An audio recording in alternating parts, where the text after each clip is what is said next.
Hey, welcome to Socialism for All. This is S4A Livestream number 66 being recorded on November 23rd, 2022. It's the day before Thanksgiving, and probably a lot of people are hurrying around with last-minute holiday preparations and/or stressing out about having to deal with family and whatever else. Hang in there. Stress responses are not uncommon at the end of year holidays, and we're going to do at least one stream. We oftentimes do streams Wednesday and Thursday. We're not going to be doing the Thursday stream because of the holiday weekend. Hopefully you get some time off at some point. I just actually recorded 3 or 4 minutes on this topic, so why I'm laughing a bit is, and then I realized I had the wrong screen up, so we had to do another take, and so we're on take 2 right now. Anyway, hopefully you do get some time off. People who work in food service, retail, things like that.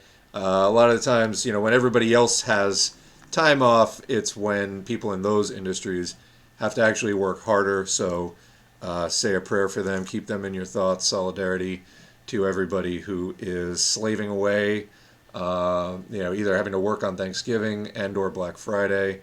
It's kind of a shit show, especially in the United States. A lot of other capitalist countries, there are more limits and more workers' rights, but in the United States, it's just like everything's open almost all the time. Anyway, so this stream, we're going to continue with the article that we started in live stream number 65 about organizing the unemployed. We're going to finish that, like probably about 3/4 of that article still remain, and then there's a second one. Otherwise, this is a free-form stream, so pretty much whatever's on people's minds in the chat or whatever crosses my mind, we'll see what comes up and just try and enjoy ourselves. I will mention, this month, November, I've had a lot of stuff going on.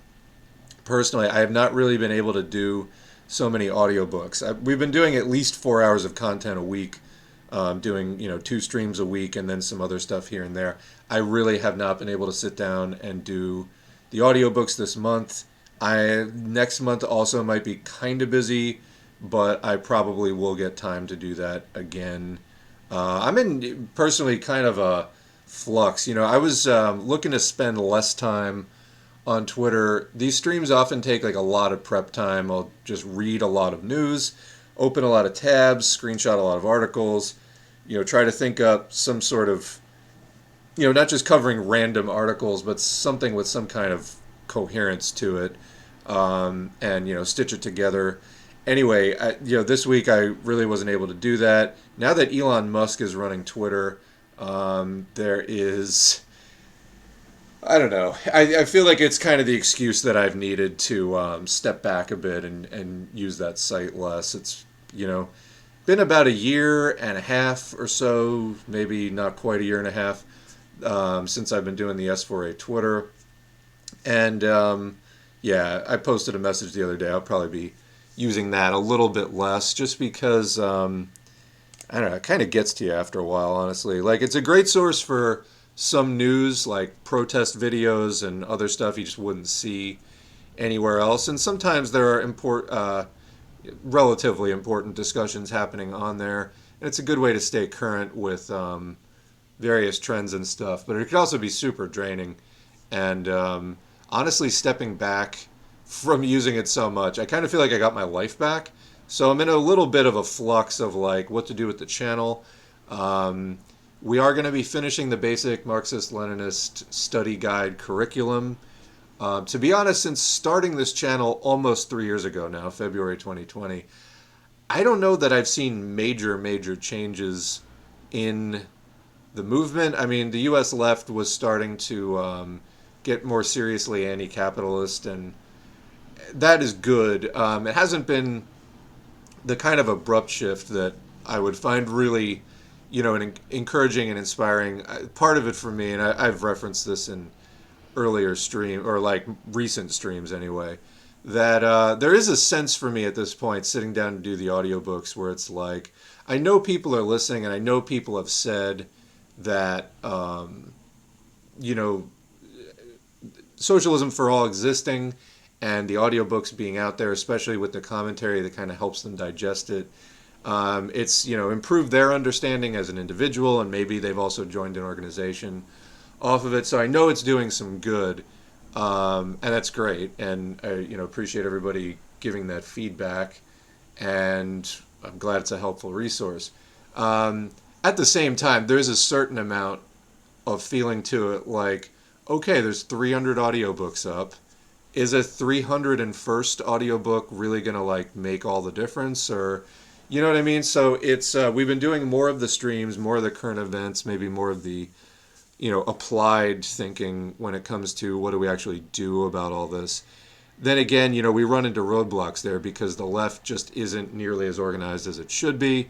A lot of people still clinging to the Democratic Party, and either overtly or just tailing them within another organization. And that I find very, very frustrating because I think it's the fundamental task of the U.S. left to dem exit, to break with the Democratic Party. And some of the conversations I find around that are so dispiriting. A lot of people just angrily defending working with a party who first took the presidency in 1828, right? They've been going almost 200 years. And this is their system. They're as responsible for the system as anybody is. And I just don't understand how you think that working within that party is going to get us anywhere substantially different from where we are, and we need radical, radical change. So, yeah, I've been stepping back and just trying to think about it's been almost 3 years of S4A and what directions to go in. I do think I'm getting a picture of that. We're going to finish the basic Marxism-Leninism study guide. I had a lot of other readings sort of planned to do, and we probably will keep going with the primary source theory texts, here and there. There's some other parties' reading lists that I want to complete along the way and stuff like that. But I'd like to also, I guess, switch some of the focus of the channel onto some other. For example, there is a reading list I found about homelessness and the ins and outs of why we are having the homelessness and housing crisis that we have. And I'd like to read a lot more of those texts because, for people who have actually joined organizations, the next step is sort of making these organizations as relevant to the problems of struggling people as they possibly can be. And I think that means getting more familiar with the particulars of various major social problems that the United States is facing. That's where my primary audience is in the United States. And sort of you get to a point, I think, where, yes, it's important to know sort of the basics of Marxism-Leninism. For example, don't pick sides in an inter-imperialist war. That's going to be very relevant, I think, as capitalism continues to head into a economic slump and the odds of war grow and grow. So you don't want to do that kind of tailism.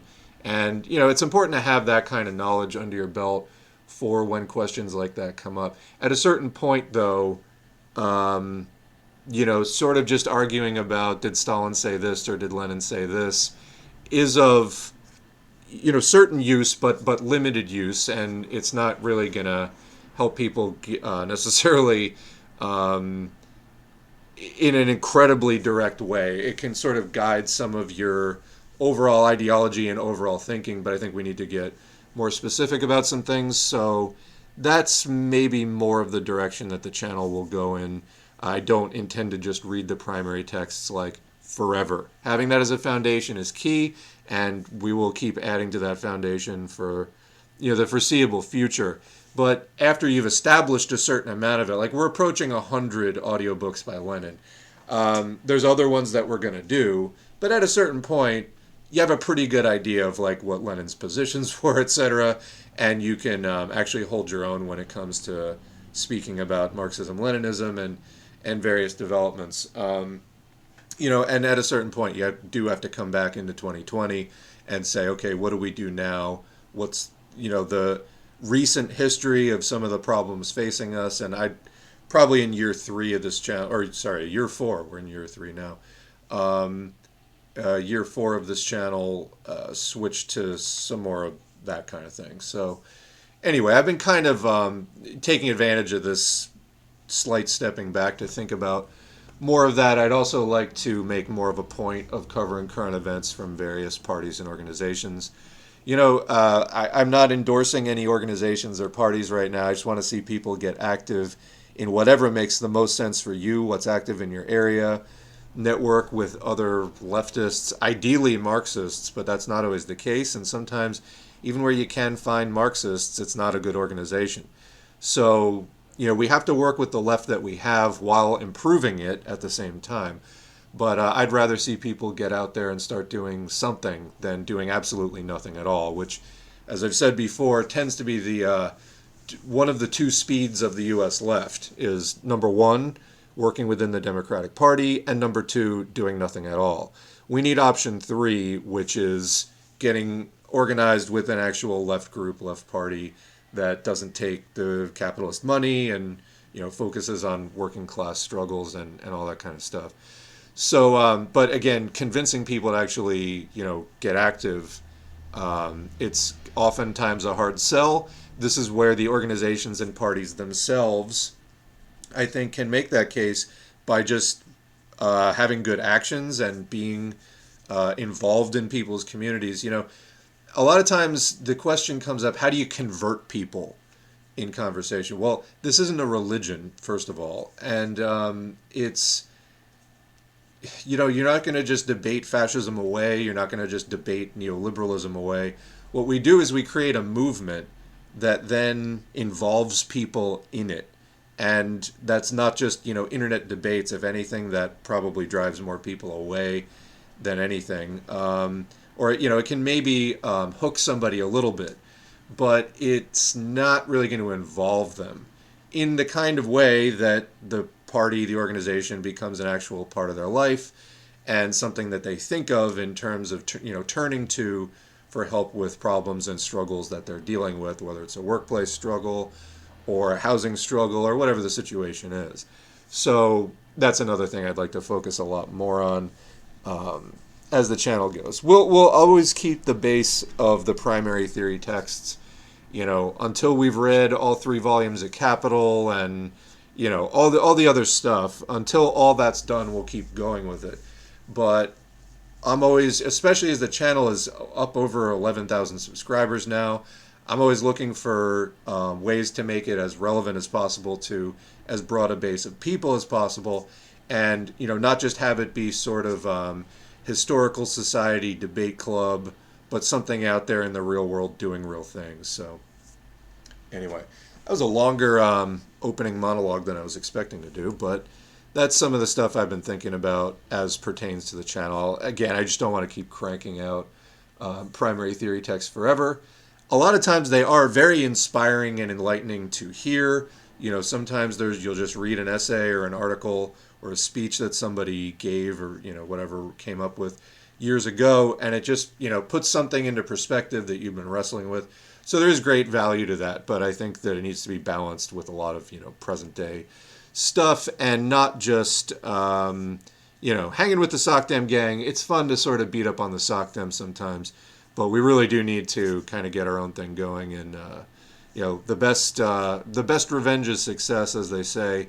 Getting our own thing going that makes all their kind of Democratic Party reformism or their sort of almost more GOP adjacent opportunist quote populism really just winds up becoming some flavor of neo-fascism, making all that shit obsolete, making all the tailism obsolete. Anyway, let's get into the chat and see what's going on today before we get into any articles or anything like that. So, let's see, somebody talking about the movie Matewan. If you haven't seen Matewan, Matewan, that's a great movie about a real coal miners' strike in West Virginia in 1920. I would highly recommend that movie as well. We put up Salt of the Earth on the channel. Maybe I'll put up Matewan too. Track down a copy of that. And yeah, that's a great movie though.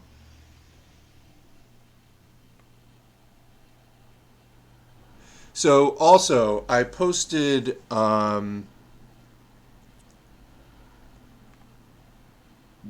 okay, some strange troll-like activity going on in the chat today. Might I add, we had a really good mod. I was telling the chat this earlier. We had a really good mod, Shakespeare. And Shakespeare has disappeared from Twitter and Twitch. I have no idea what happened. Shakespeare, if you're still out there under another name, reach out. I don't know where you went. You were a good mod and a good chat contributor. The hell happened?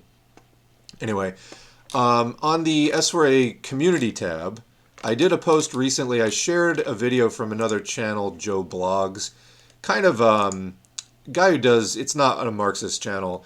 Guy who does economic related news analysis, and it has certain limitations. Very sort of sounds UK minded analysis, but he puts a lot of he accompanies his current events analysis with a lot of relevant economic information, which I think is important to do. Again, it's not Marxist particularly, but it is from a material, economically oriented point of view. And I've been getting some things out of watching that channel. Again, it's a limited perspective because you see some like massive double standards. For example, some hysteria around China offering to bail out some countries in exchange for, quote, free trade agreements. But also the IMF is mentioned, and there's not even like, a trace of concern about the IMF's very well established debt traps or the, obviously closely IMF aligned USA opening up hundreds of military bases around the world in various countries. Yet the idea that China might do, has like taken over a port like here or there and could potentially open a military base there in the future. But again, this is hypothetical. That's a massive double standard. So there's some really limited stuff in terms of the overall analysis of capitalism per se. But within capitalism, I found some interesting videos, particularly around two topics. One of them is Russia. Russia's apparent economic suicide and demographic suicide, and just whatever the hell they're doing by continuing to invade Ukraine and to extend the military operations there. Some really interesting economic figures coming out of that do not seem to be favorable towards Russia. Don't know really what the hell they're doing. But the other one was the FTX collapse, and that was the post that I shared. So FTX was a cryptocurrency exchange, and it was headed until recently by a guy named Sam Bankman-Fried, who perhaps not coincidentally was a Democratic Party mega donor. So it was basically this cabal of like nine people in their late 20s, early 30s, who set up this cryptocurrency exchange and somehow raised like 16 to $32 billion worth of investments. So the company was valued at $32 billion at its height. I think they maybe only actually had about $16 billion. But you look at this story and it's like, did the people investing money in these people not meet them ever? Did they not do any examination of, any due diligence of like what the company, how it was managing itself? They were keeping their notes and making corporate decisions using apps that auto delete the input after like, a very limited amount of time. There was basically no corporate governance. This guy, Sam Bankman-Fried, was running almost everything single-handedly, pretty much. There were some other people involved, but for the most part, they did not have any kind of there was no check on the Sam Bankman-Fried and what he was doing. The guy was giving himself billion-dollar loans using customer money. Really, really bizarre story. But this has already contaminated some of the rest of the crypto market, which of course is a gigantic libertarian scam. And this is the only place that it was ever really destined to head up in the first place, or end up in the first place, is, in ruin.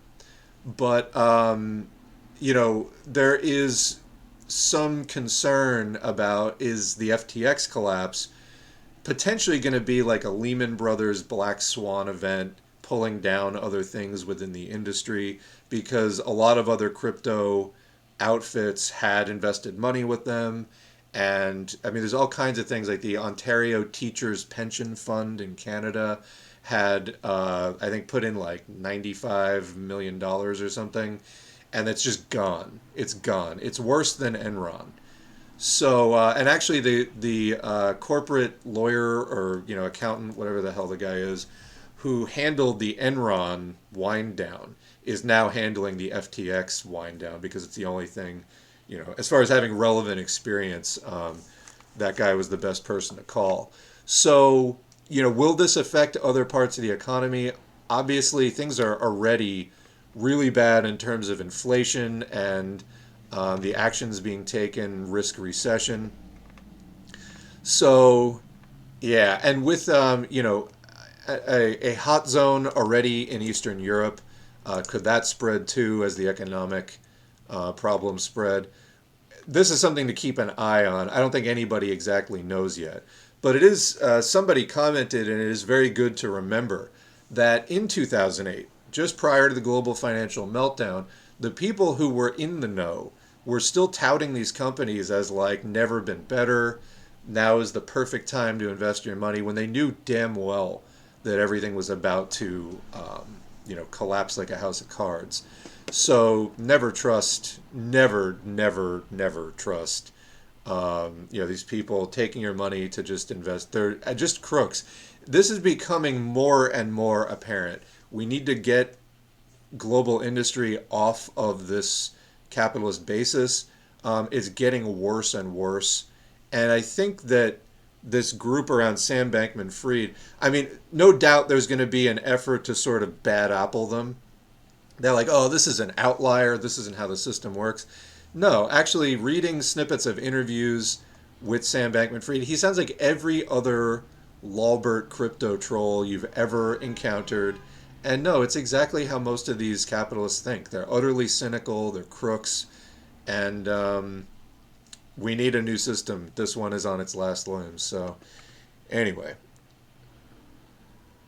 And no, I have not heard about the Foxconn iPhone factory clashes, but that would be good to know about if somebody wants to send the link. Did I see that Elon Musk is trying to get his employees to work 80 hours a week with no extra pay? Hopefully they unionize or do something. No, but you know what I did see about Elon Musk is that apparently he has been faking his academic credentials, like in a major way. He has claimed that I will, in the links to this stream, put a link to this. I don't think I got, actually, let me see if I got screenshots of it. He has been claiming that he had BS, Bachelor's of Science, in physics from Penn. And, oh, do I have it here? What is this? No, that's a different thing. Yeah, he was saying that he had a Bachelor's of Science in Physics from Penn. Actually, somebody did research on this, and turns out the diploma just says Bachelor of Arts, so a BA, not a BS, and there's no subject, which is highly unusual to say the least.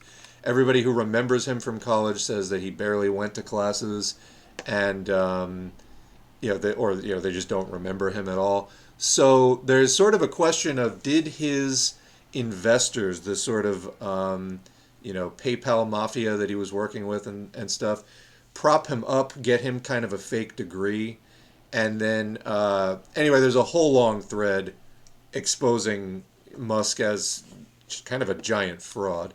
So that's one of the things, $44 billion well spent, becoming the permanent main character on Twitter, and oops, sort of the fact that you maybe didn't graduate college when you said that you did is coming out. So anyway, feels like everyone's losing money. I feel like I'm constantly seeing news stories of mass layoffs and such. Yeah, so there's the Federal Reserve had to jack up interest rates, and they're sort of on the knife's edge of a big recession. This is one of the other things about Russia, where earlier in the year, the Russian government had set inflation targets in the single digits, mid single digits. I forget what it is. Their inflation currently is like 13% or something like that. I mean, there's inflation in a lot of different countries. And inflation, of course, is just when prices increase. One of the ways that you can keep it in check is by raising interest rates, making it harder to borrow money, or specifically not harder to borrow money, but more expensive to borrow money. I guess harder to borrow money, yeah, anyway.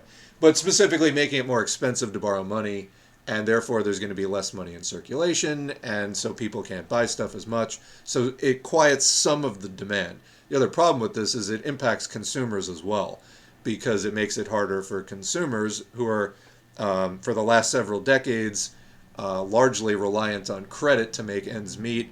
That credit gets more expensive, and so on. But it can have the effect of reining in prices. Again, the problem is this applies to things like food and shelter, things that you can't do without. So obviously more luxury items, when demand cools off on that, nobody dies. But things like food, I mean, I just did some shopping recently and it was $300, and that's crazy. Now I had, you know, I had waited a little bit longer before grocery shopping than usual, but still, that would have been unheard of, just 5 or 10 years ago. Um, and so, where prices don't come down is a lot of times where they need to come down the most. Anyway, the problem with raising the interest rates is, of course, capitalists looking to get money to fund some kind of productive venture. It's harder for them to get it too. So, as pertains to Russia, they're way, way, way above their inflation goals. Yet they're not raising interest rates. In fact, they've lowered them since earlier in the year. So this may speak to there's some other priority coming first, such as possibly dramatic problems with GDP and just sort of keeping basic industry afloat. In other words, inflation is high, but they can't raise interest rates because if they do, it's going to hurt an already struggling sort of baseline of industry. So again, this whole thing of like, oh, we're going to be in and out of Ukraine. This is going to be great, and we're going to denazify and all the other propaganda that was coming out. Um, how's that working out? I don't really see any kind of success coming out of that whatsoever. It just seems to be the stupid move, falling for a provocation that people were saying before Russia invaded, that Russia was too smart to fall for the provocation. Well, then they did it. Everybody had to change course. Everybody who was tailing Russia had to change course and then come up with some justification for why it actually was a super brilliant move.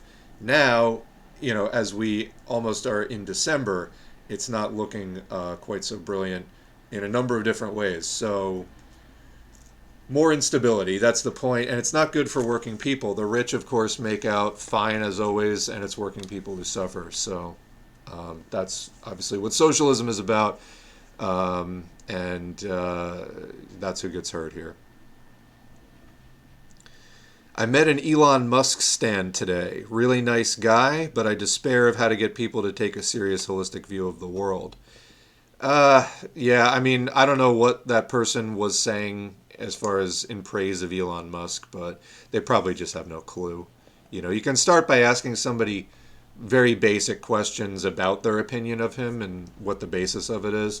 Why do you think that? And how do you think he was able to do that? And a lot of times they just have absolutely no concept of the structure of the economy that a person like Elon Musk is functioning within.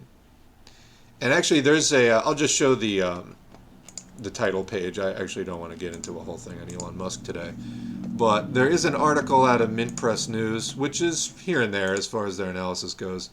But this article, I skimmed this pretty thoroughly. This was a decent article from what I saw. Elon Musk is not a renegade outsider. He's a massive Pentagon contractor. And this is kind of the thing. Like, this guy is, he is who he is. He has certain skills and then is clearly lacking certain other skills, like most of them. But he has, when you have billionaires backing you, you can get all kinds of things like fake college degrees, possibly, and you can really go places in the world. And he's probably much more an example of that than he is sort of any independent genius. So I'm happy to see the channel grow too. But yeah, and the content has to keep growing with it. And I don't think that what worked in the first year or two will necessarily work in the fourth and fifth year. So I'm just trying to stay current with that.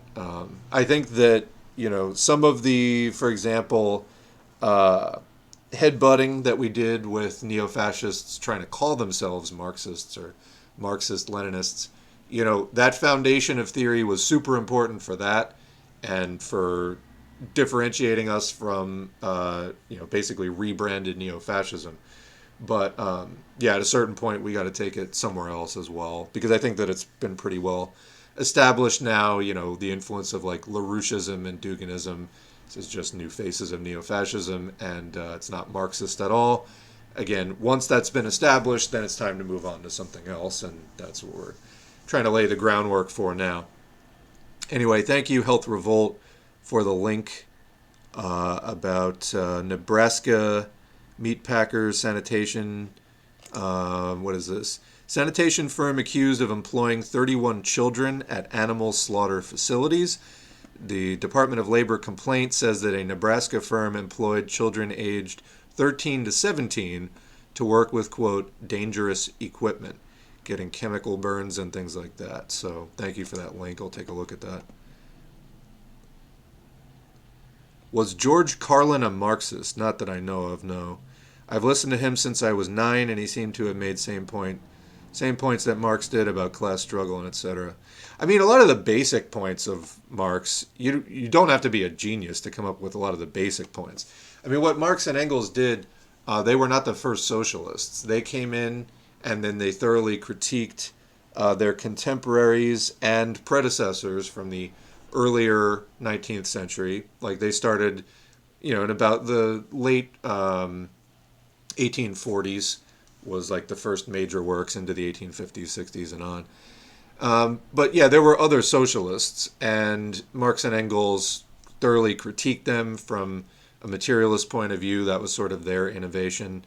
And yeah, so they commented on and criticized many other people who had some of the basics down of class struggle and this and that, but tended to, from Marx and Engels' perspective, have an inferior analysis of what to do about it and what the reasons for these things happening were, and that is found throughout Marx and Engels' works.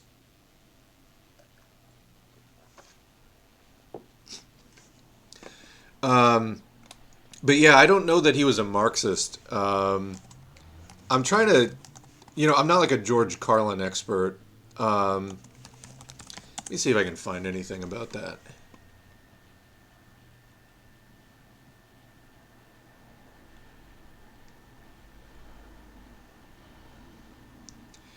Yeah, I don't know that he was necessarily like a serious intellectual. I mean, he's a comedian, and his work at the end of the day was focused on kind of entertaining people.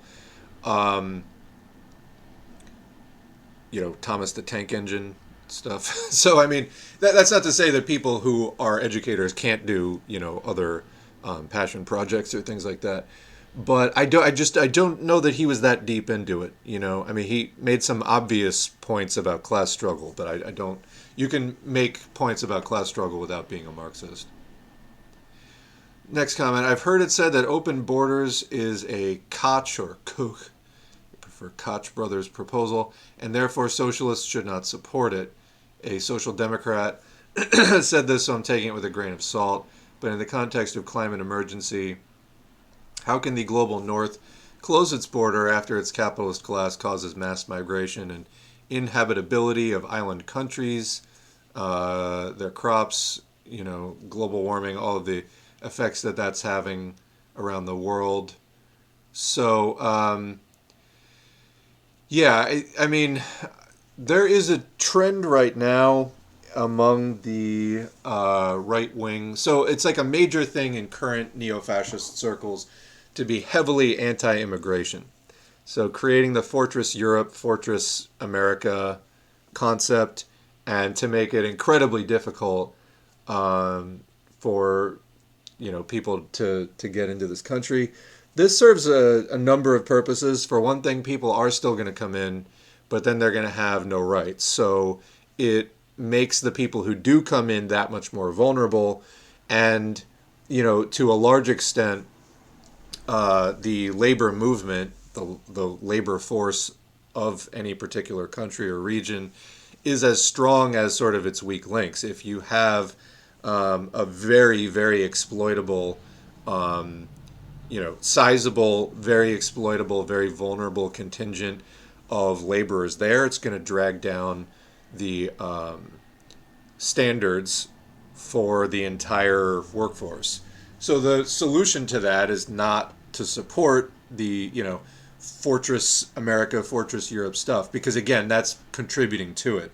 People are still going to come in anyway, but then they're going to have no rights. The solution is to include undocumented people or people who are here or in whatever country, not according to official immigration policies, and get those people organized in the labor movement so that it does not, drag everything down. Becoming anti-immigrant, nationalist, racist, etc., that only serves the capitalists because, for the reasons just stated. But yeah, you're right that as far as climate emergency, it's largely being caused by the heavily industrialized imperialist countries that burn energy constantly, specifically fossil fuels, and then those effects are felt more in underdeveloped countries. And when we say underdeveloped, we mean in part deliberately underdeveloped countries, so that they can be made to be dependent on the imperialist countries or more easily exploited by the imperialist countries. So yeah, there definitely is that. So I mean, how can they do it? Well, the same way that they genocided the people already living in what we today call North America, the same way that they brought over people, like mass importing of people from Africa to be treated as property and to be slave labor, the same way that the Holocaust happened, the same way that tens of millions of people are made to die in imperialist wars. I mean, that's how they do it, the same way that they commit every other kind of atrocity, mass atrocity that they do. Hypocrisy is no problem, atrocity is no problem for imperialists whatsoever. They don't care.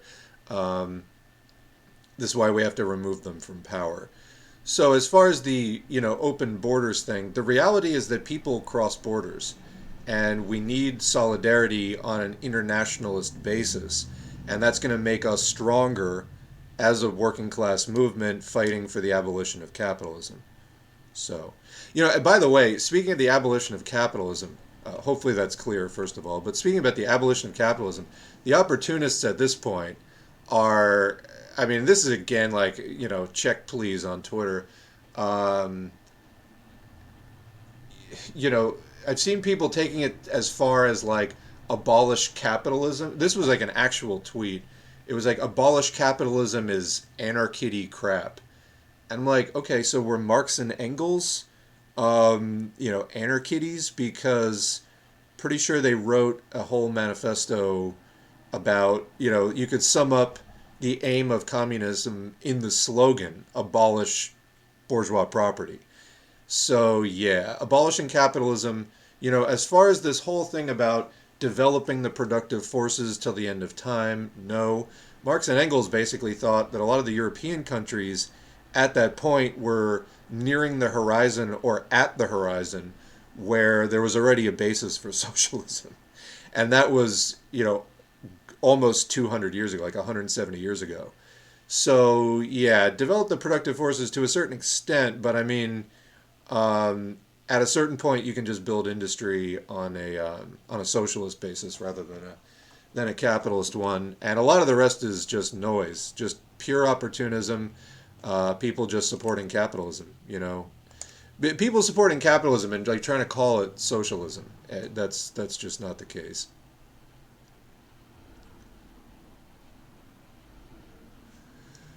Kevin O'Leary is still championing SBF. I hate O'Leary. Well, I guess I'm in luck because I don't know who Kevin O'Leary or SBF are. So need more info on that, I guess. But regarding FTX, I was doubtful it was anything more than the collapse of digital beanie babies until I read a Business Insider article about a dozen or so banks investing between 150 to $380 million each.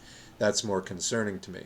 So yeah, if that becomes like a sinkhole, there's a lot of other things that are going to get dragged down in it. So maybe there's another firm that has 30% of, they put 30% of what they had into crypto bottoms out. Well, then what happened that can potentially create liquidity problems because if the people at that outside firm suddenly want their money back, that firm may not have it anymore because they just had such a big loss. And yeah, as I was mentioning, I believe before we got started recording, another thing about it is some people may remember that El Salvador, the entire Central American country of El Salvador, made Bitcoin legal tender. This was in part due to complete douchebag of a president that they got, the like 30-year-old guy who always wears the sunglasses and the backwards hat. I forget his name. Um, but Bitcoin seemed to be doing relatively well at that point, and so they spent hundreds of millions of dollars buying Bitcoin and then making it legal tender. Well, in the year since they did that, it has lost two-thirds of its value, putting El Salvador, which was already in a really bad situation, and their trade deficit had been growing year after year for like 3 decades. It's put them in an even worse situation. And yeah, so it's at the point where it's now dragging down entire countries.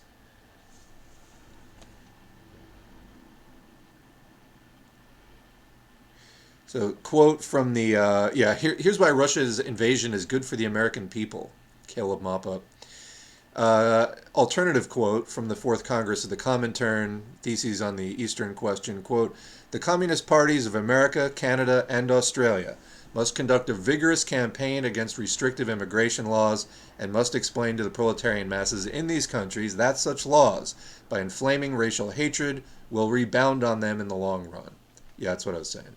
Oh, SBF is Sam Bankman-Fried. Okay. I still don't know who Kevin O'Leary is. Somebody says the Shark Tank guy. But anyway, yeah, Flashy, that is exactly the point. Is that all of this America first stuff and we got to take care of our own people first? It's complete misdirection. And first of all, they never take care of, quote, their own first. Tell me a single time that that's ever been the case. This is like the Republican Party saying America first. No. So, I mean, when they say America first, at most they're talking about the national bourgeoisie. And what do we know about capitalism? People don't benefit equally. So capitalism is based on exploitation, roughly the 1% against the 99%. The capitalists, people who actually own the means of production, and the workers, people who don't own productive, capital that we can live off of. Instead, we have to sell our labor for subsistence. Yeah, America first does not mean you and me. It does not mean the working people. And it's complete misdirection to give the bourgeois tailing portion of the working class somebody to look down on, some other foreigners to look down on. And again, that's going to split your labor movement. It's going to create, again, it's going to actually weaken your labor movement, not just in terms of the solidarity that you're going to lose due to the racism, which is also a real thing. But yeah, like I said, people still are going to cross the border anyway, and then the people who are here, they're going to have no rights, and they can be massively exploited then, work for way below the minimum wage. That's going to affect everything. So the best thing is international solidarity that includes, for quote, illegal immigrants in this country. If you're working class, that's the important thing. But we all have to organize together. And that's really the key thing here. We have to organize together to defeat capitalism internationally, because the capitalists are definitely international at this point. Okay. Yeah, so it's also a misunderstanding of dialectics and the difference between quantitative increases and qualitative leaps. These people think if we just elect, quote, populists, we will be socialist. Yeah, I mean, most of the people calling themselves, quote, populist in the first place are neo fascist. But even some of the more well intentioned ones aren't really in any way socialist, really at all. I mean, maybe they're for some reforms like healthcare, which in the United States we absolutely need. I still think it would be like game changing just for healthcare, because then people, like right now, people's healthcare, if they have it, is mostly tied to their employment. Just having that alone would allow people to switch workplaces more easily, and would enable people to, undercut support for capitalists much more, various union actions and things. But yeah, yeah, Flashy, I do have to, also on behalf of other commenters, you're somebody who actually does the reading, so good on you for that. We need more people to actually do the reading. So Kevin O'Leary was, maybe still is, on Shark Tank. He invests heavily in crypto and was FTX's biggest cheerleader. Well, good. So now he looks like the giant fucking douchebag that he was, because FTX, as they sort of do the autopsy of FTX, there was literally not a single reason why anyone should have given them $1. And I will stand by that. Honestly, like, I've been involved with managing a business before, and the stuff that we did just to stay above board and have good practices and everything like that, it's like we were not handling $16 billion. Let me put it that way. It was much, much, much, much, much smaller business. Um, but it was like stuff I never would have dreamed of these people were doing. They had no idea. I feel like the FTX thing, it's like it reads like an unfilmed script for like a 90s indie movie about like nihilistic, like sort of like post-punk grunge culture. Like, a bunch of people like, what if we pretended to be businessmen and like just wrote ourselves loans for $1 billion? And I mean, it's like it's such an insane story. And you look at these people, and it's just like, why did you give them $1, let alone $1 million, let alone $1 billion? What were you thinking? So yeah, everybody that got in bed with that guy deserves everything that's coming to them. Problem is, there's a lot of greed. There's a lot of greed in the system, and boy, did a lot of people get into bed with them. Kevin O'Leary said that if Sam Bankman-Fried came to him with another crypto business idea, he would invest. You mean after the crash? Because they didn't keep records. Like, this is a business handling billions of dollars. They didn't even keep basic accounting records. I mean, it's insane the stuff that they're finding out about this. Post crash. Well, that just means that Kevin O'Leary is being paid to say that, because no person in their right mind would say that. No one. Why would, I mean, the way that they ran that business was criminal. I mean, probably literally criminal. So, insanity. But these are the people like in charge of what's left of global capitalism. And obviously global capitalism is dominant at this point. I mean, it's probably on shakier legs than it's ever been. There's computers doing like micro trading like thousands of times a second. That's the kind of system that we're on right now. There's really nothing. It's so abstracted. It's so divorced from reality that when the next crash comes, I mean, I think that the last crash of the system is around the corner. They'll of course try to rebuild it, but I think when I say last crash, I mean the crash that really makes people say, "Hey, we need a different system, and we need it now because this is going to keep happening."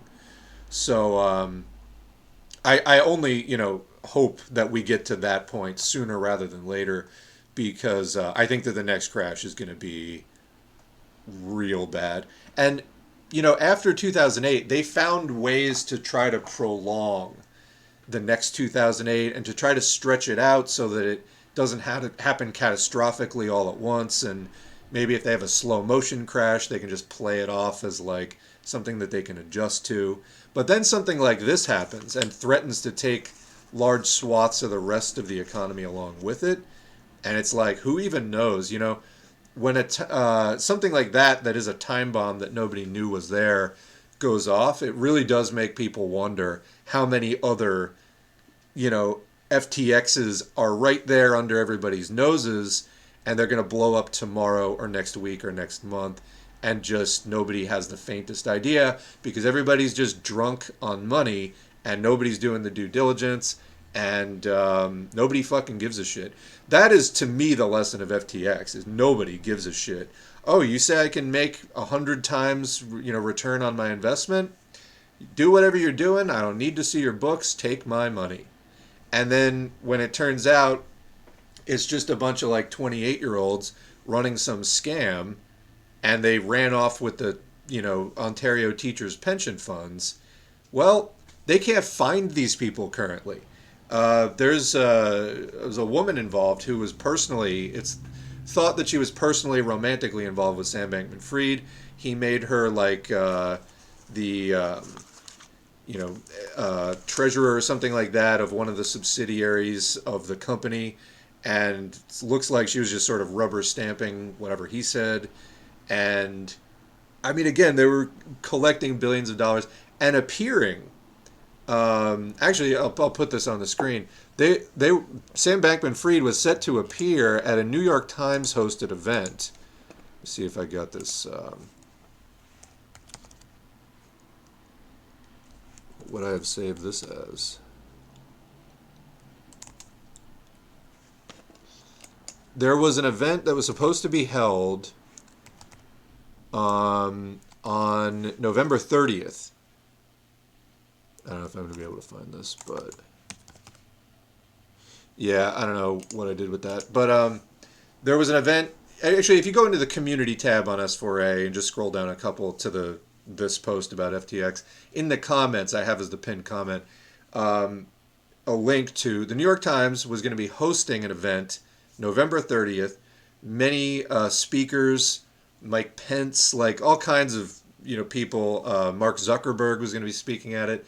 And Sam Bankman-Fried, like he was going to be speaking there along with Janet Yellen and other major people in the U.S. economy and politics, and that is how they managed to worm their way into this, and it's mind blowing. But the people running this economy are not good people. They don't have your best interests in mind. They're insanely greedy. That's what the system is all about, and they're trying to just perpetuate it as long as humanly possible. And we need to completely tear it down to the root and replace it with socialism. Anyway, we're about caught up with the chat at this point. Might I add, Marxism-Leninism provides a fine template for doing what I just described. So if you're interested in that process, read texts like Engels' Principles of Communism, Lenin's The State and Revolution. I think those are two that I would hand to people right off the bat. Principles of Communism is sort of an alternatively formatted Communist Manifesto. It's written more like an FAQ file. And, the Communist Manifesto is written, well, more as a manifesto. And then The State and Revolution talks more specifically about some of how to actually apply this in practice when we're talking about the governments that exist and things like that. So, all right. Let's now resume our reading of... sorry, there's somebody posted in the chat, and I think we're going to time you out for the rest of the chat here because you're talking some nonsense there. But yeah, let's get into... And thank you all for not feeding the troll. We were talking about organizing the unemployed, and I believe that we left off here. Yeah. So we're just on panel 3 out of 11, so we've got a ways to go. Actually, let me break for a minute. I gotta just get something to drink. So I'll be right back in less than a minute. All right. Thank you all for your patience. So I'll edit that out before I put it live on the YouTube. Getting more into YouTube's editing features. And that was at 56 minutes. Okay.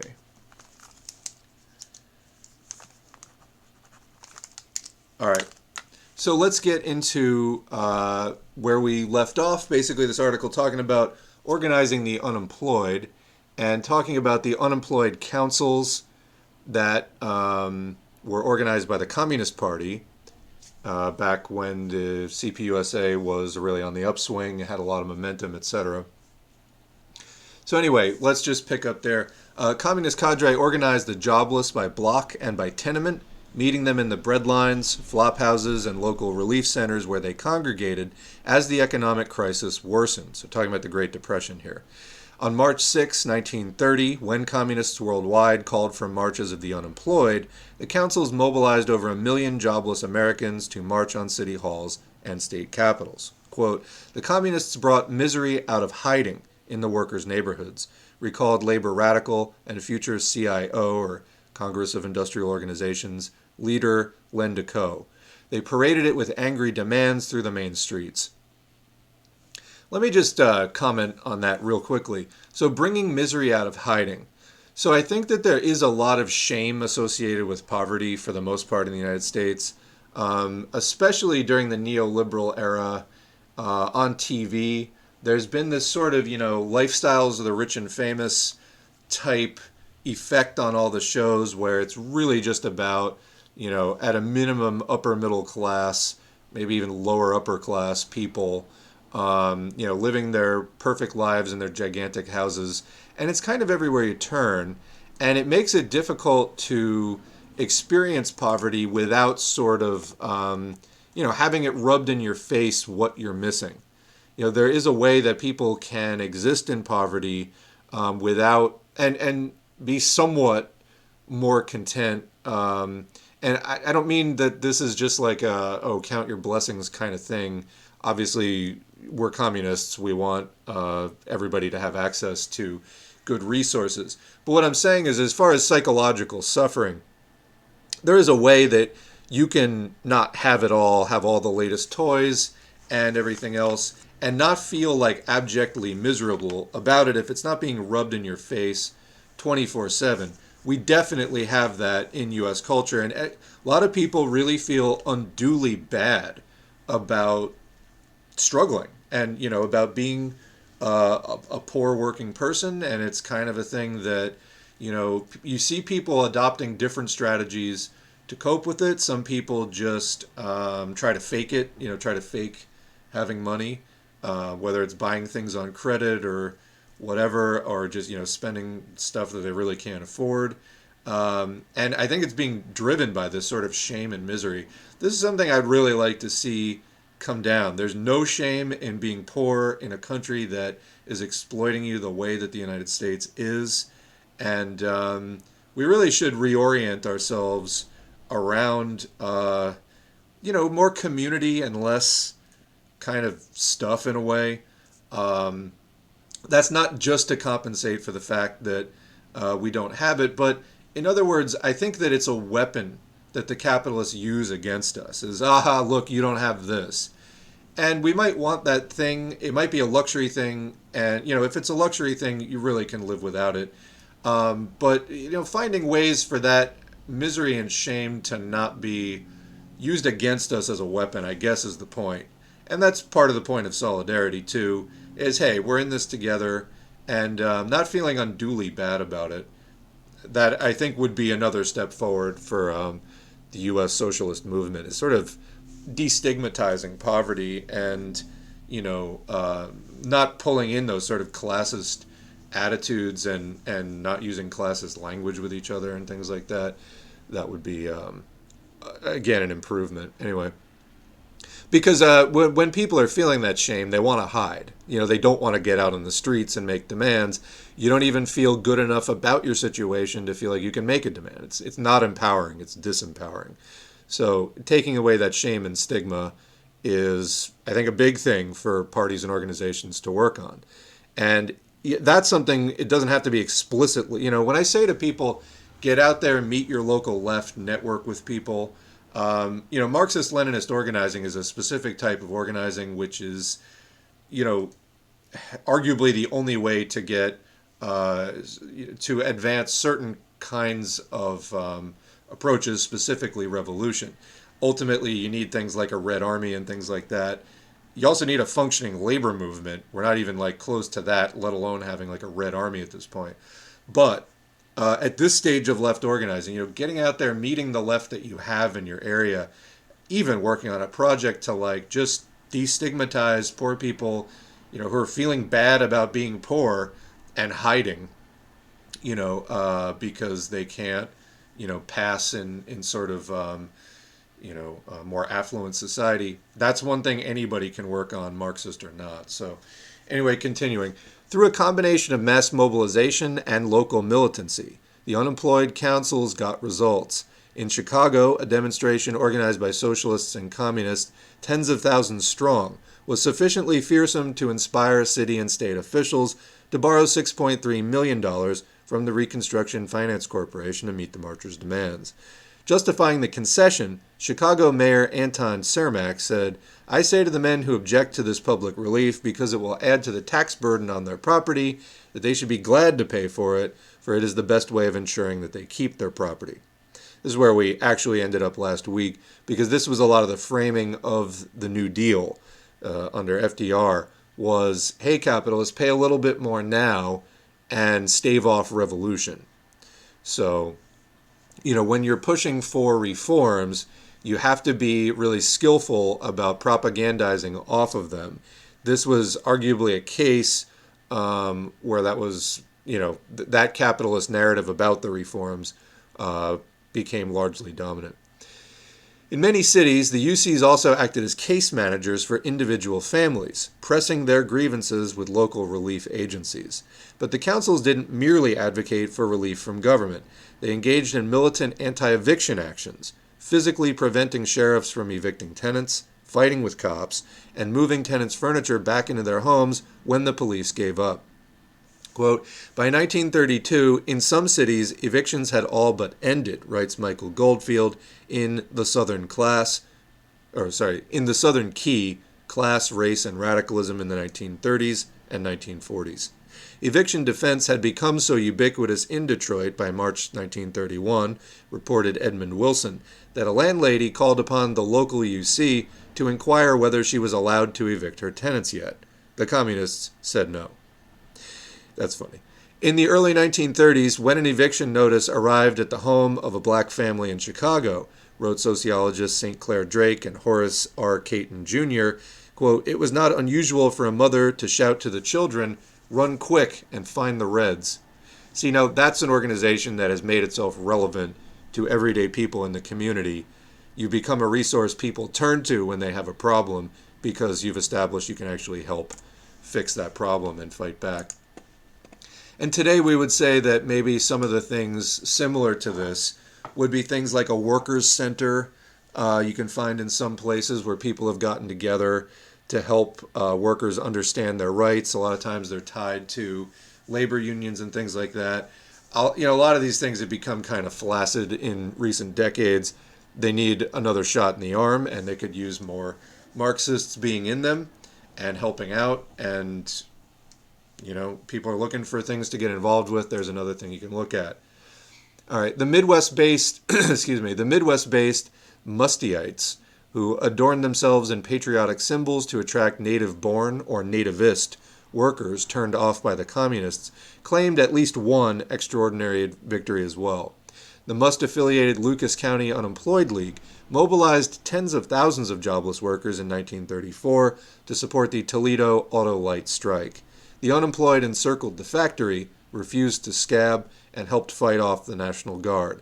Despite numerous efforts to break them, the emboldened strikers prevailed. The Toledo action points to one of the strongest arguments for workers to support organizing the unemployed. A large, desperate, and permanently jobless class puts downward pressure on wages and serves as a reserve army of strikebreakers. So this is what we were talking about earlier with when you deprive all undocumented workers, quote, illegal immigrants, of rights, you're putting that same downward pressure on wages because people are still going to be here, quote, illegally undocumented. And it just allows capitalists to exploit them all the more because what are you going to do? Go to the Department of Labor? Go to the NLRB? No, you're not because you're here illegally. Well, so that's why, that's that same kind of downward pressure that, makes everything worse in the overall labor movement. And let me just add, obviously, I'm not familiar with the Mustyites, but adorning yourself in patriotic symbols to attract the nativist workers turned off by the communists, you're playing with fire when you do stuff like that because, okay, you may be able to do this particular strike action. Politically, though, where are those people going? And are they likely to stand with the broader working class in the end?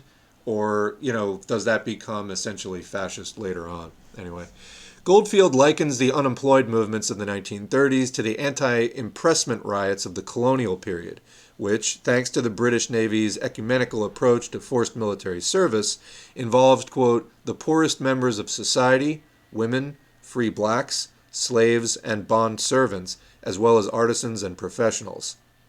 Unemployment, both today and during the Depression, affects a diverse swath of workers across race, gender, and income.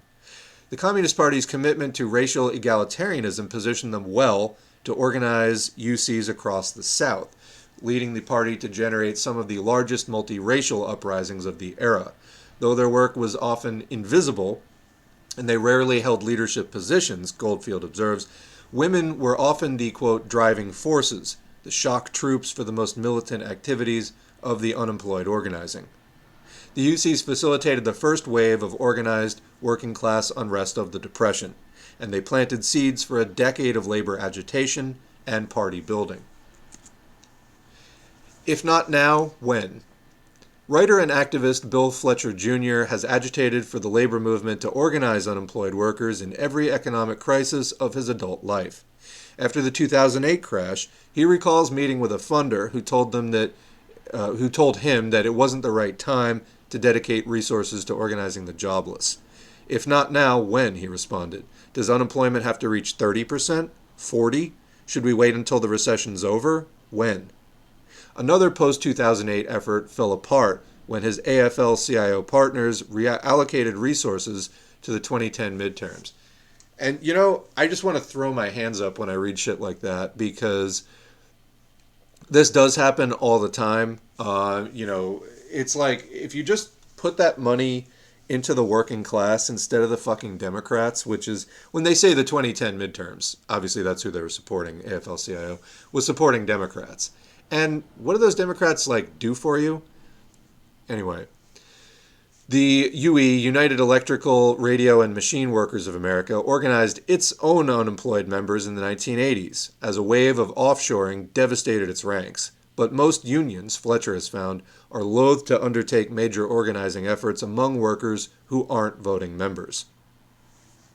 So commenting there, this is because a lot of unions are just driven by dues money and are more about organizing workplaces than workers per se or workers as a class. This is how they get funded, and so they tend to go for larger workplaces where there's going to be a dues check off that's just taken out of the paycheck and things like that. That's sort of the bread and butter economic backbone of the unions. So, more alternative, more radical unions like the IWW, for example, which still exists. We were talking about that earlier in the chat. That is an approach of organizing workers, not workplaces. And so it's a mass membership organization where individual workers can join, whether the workplace is organized or not. We've read a number of IWW organizing manuals on the channel. I think they're very accessible. If you're interested in what organizing a union actually looks like, that can be a good starting point to start learning what does it actually take and, reading about the skills that you'll actually need to do that. But yeah, it's, unfortunate when unions decide to, not organize the unemployed, and that is fairly common. Continuing, Fletcher has been making a similar pitch to unions and foundations since the pandemic struck the United States, with limited success. Inspired by the UC model, Fletcher believes unemployed organizing must work on 3 levels. 1. Address basic issues of survival. 2. Mobilize direct action. And 3. Fight for jobs. Quote, survival includes everything from food, healthcare, and shelter to building mutual assistance networks, particularly in this time of plague, Fletcher said. Direct action is fighting evictions, fighting shutoffs, which we're going to be seeing more of. And then there's the fight for jobs. This is a matter directed at governments, he said. It's hard to go against a particular corporation and say, give us more jobs. You can fight against layoffs, but not for GM to give us more work. In other words, unemployed worker organizations should ultimately demand job opportunities from the government, a job guarantee, with quality pay, benefits, and racial equality. The slogan emblazoned on the banners of communists marching in the early 1930s was, work or wages. In fits and starts, Fletcher, by the way, I'm not super familiar with Bill Fletcher Jr., so if anybody has more background, feel free to share it. In fits and starts, Fletcher's ideas have found purchase during the current crisis. Unemployed organizing has taken 3 main forms. First, tens of thousands of newly jobless Americans have flocked to relatively apolitical Facebook groups and Reddit forums to trade tips about navigating the UI system, vent frustration, and commiserate. Second, progressive nonprofits like the Center for Popular Democracy, CPD, have been mobilizing unemployed members to put pressure on elected officials to extend and expand emergency benefits. CPD's Unemployed Action Network has held small protests outside legislators' homes and offices across the country. A newer group, extendpua.org, well, that battle has been lost now, that was the Pandemic Unemployment Assistance, was formed by out-of-work entertainment industry freelancers to push for extending benefits through the end of the pandemic. Of course, if you've been watching this channel, you know we're still squarely in the pandemic, but everyone's acting like it's over. And third, independent socialists and communists have organized on a smaller scale, but with more explicit militancy, doing a mix of mutual aid, political education, that would be me, and eviction defense. Many of the latter groups, like the Portland-based Unemployed Workers Council, are inspired by the UCs of the 1930s. The group's education team recently produced a zine recounting the CP's Depression-era organizing. They haven't had the success of their predecessors. The Portland group claims about 20 regularly participating members. One of them, Rory Gatto, had the perverse good fortune to be fired during a union organizing campaign at his warehouse job in February. He managed to apply for UI before the flood. Though their numbers are meager, Gatto explained, much of their work has been in coalition with other groups focused on tenant organizing, anti-fascist mobilization, and racial justice protests. See, there you go, some left coalition work in action. None of these efforts, admirable as they may be, have yet cohered into a mass movement or captured the public imagination in a significant way, unlike, say, the libertarian anti-lockdown protests that featured in multiple news cycles in April. Yeah, it's, quite a difference that having tens of millions of dollars behind you will make, isn't it? Also just the general support of the status quo, keep businesses open. Social distancing constrains organizing of every sort, but unemployed organizing today faces other challenges. Many of the functions that UCs served in the 1930s, such as case-by-case grievances, eviction defense, and meal distribution, are now provided by depoliticized nonprofits, government agencies, and atomized grassroots groups. That's a great point. So, in other words, there are still things like Meals Not Bombs, which is, political, it's anarchist, anti-capitalist, but, your church is going to be much more likely to just tell you to pray about it or something like that. The communists were a one-stop shop for agitation, political education, and relief, an ideological compression chamber where workers' political impulses could grow and cohere. In other words, agitate, educate, organize. That's the sort of cycle. Agitate, talk to people, draw out their complaints, educate about the political and economic cause of their complaints, and organize. And then, lather, rinse, repeat. But today, our bric-a-brac neoliberal welfare state diffuses those instincts across an array of private and public entities.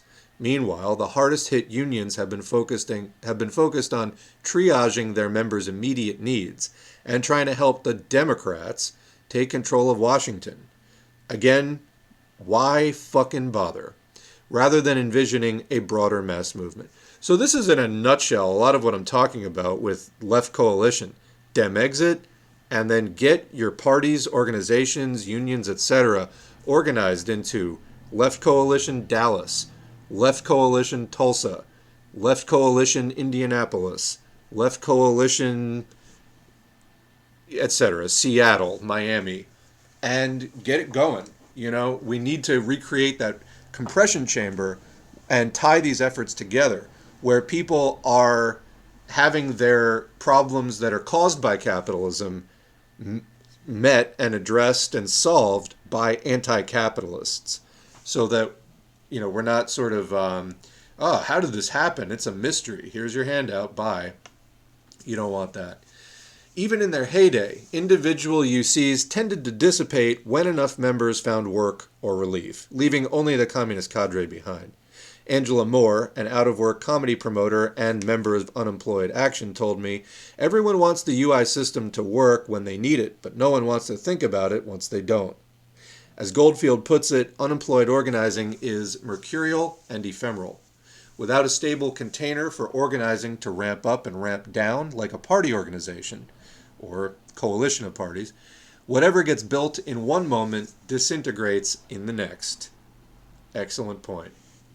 Jonah Furman, a Democratic Socialist and former National Labor Organizer for Bernie Sanders 2020, supports pressuring Congress to extend relief, but he doubts whether organizing the unemployed, as such, is a worthy strategic objective for the left. Well, what a surprise. Somebody attached now at the hip to the Democratic Party doesn't know about organizing the unemployed.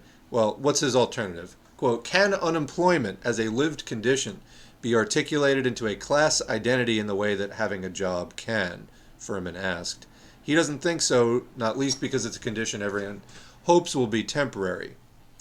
Yeah, but you can partly change that by making clear that everyone is unemployed at some point, and you're constantly at risk for that. And anyway, continuing. In Furman's view, strategic considerations are clouded by nostalgia.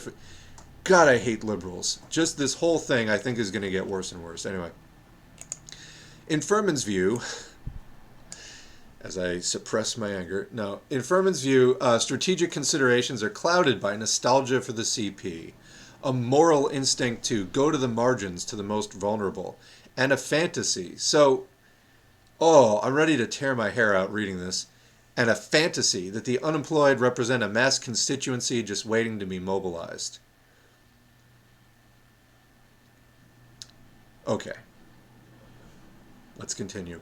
Quote, "Why do Marxists care so much about the workplace? Because it's a... what would you know about Marxists? But anyway, because it's a strategic site of vulnerability for capital." Furman said, "Unemployment is the inverse. It's the least strategic place to be in capitalism, the least powerful place from which to fight back.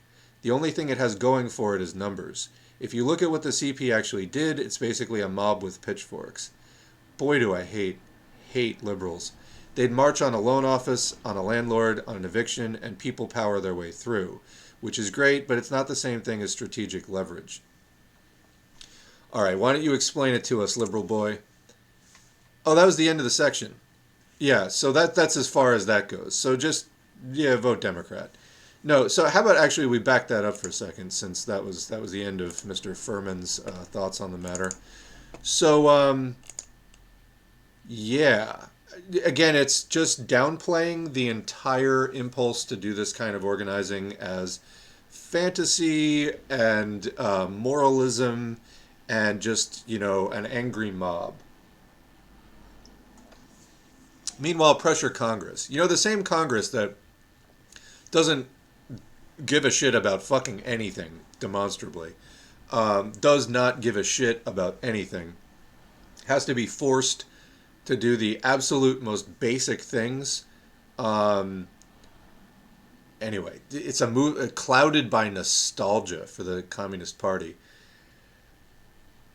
I just don't know. So I'm trying to articulate a response to this. Well, unemployment is really just necessarily connected with employment.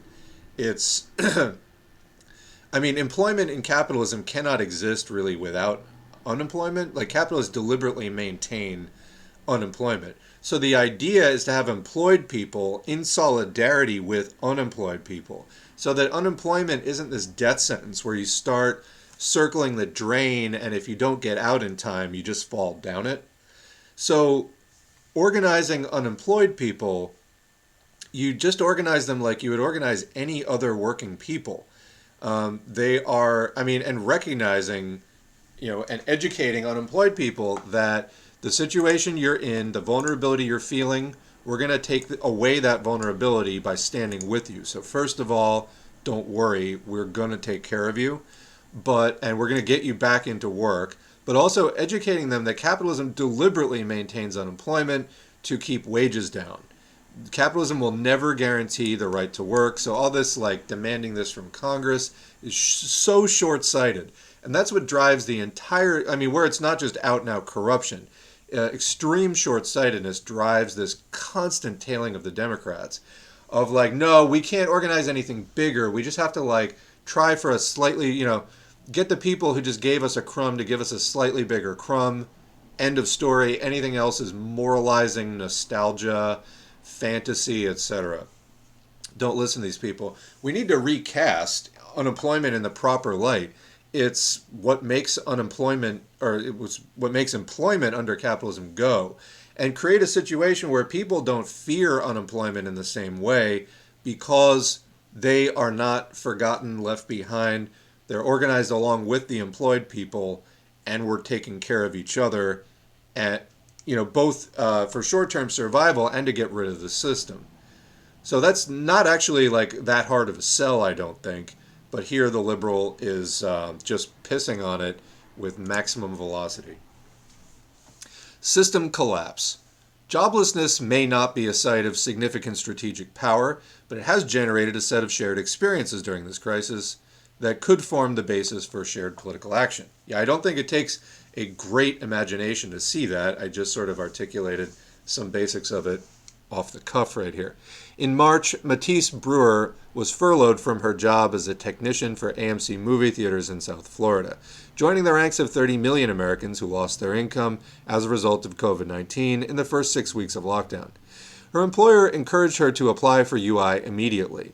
Quote, "It was really annoying from the outset," Brewer told me. "I had expected that the unemployment process would be, if not an easy process, then a quick one. Because when you lose your job, you immediately lose your income. But you still have your rent due, you still have everything due." For Brewer, whose income supported her husband and her 2-year-old daughter. Damn.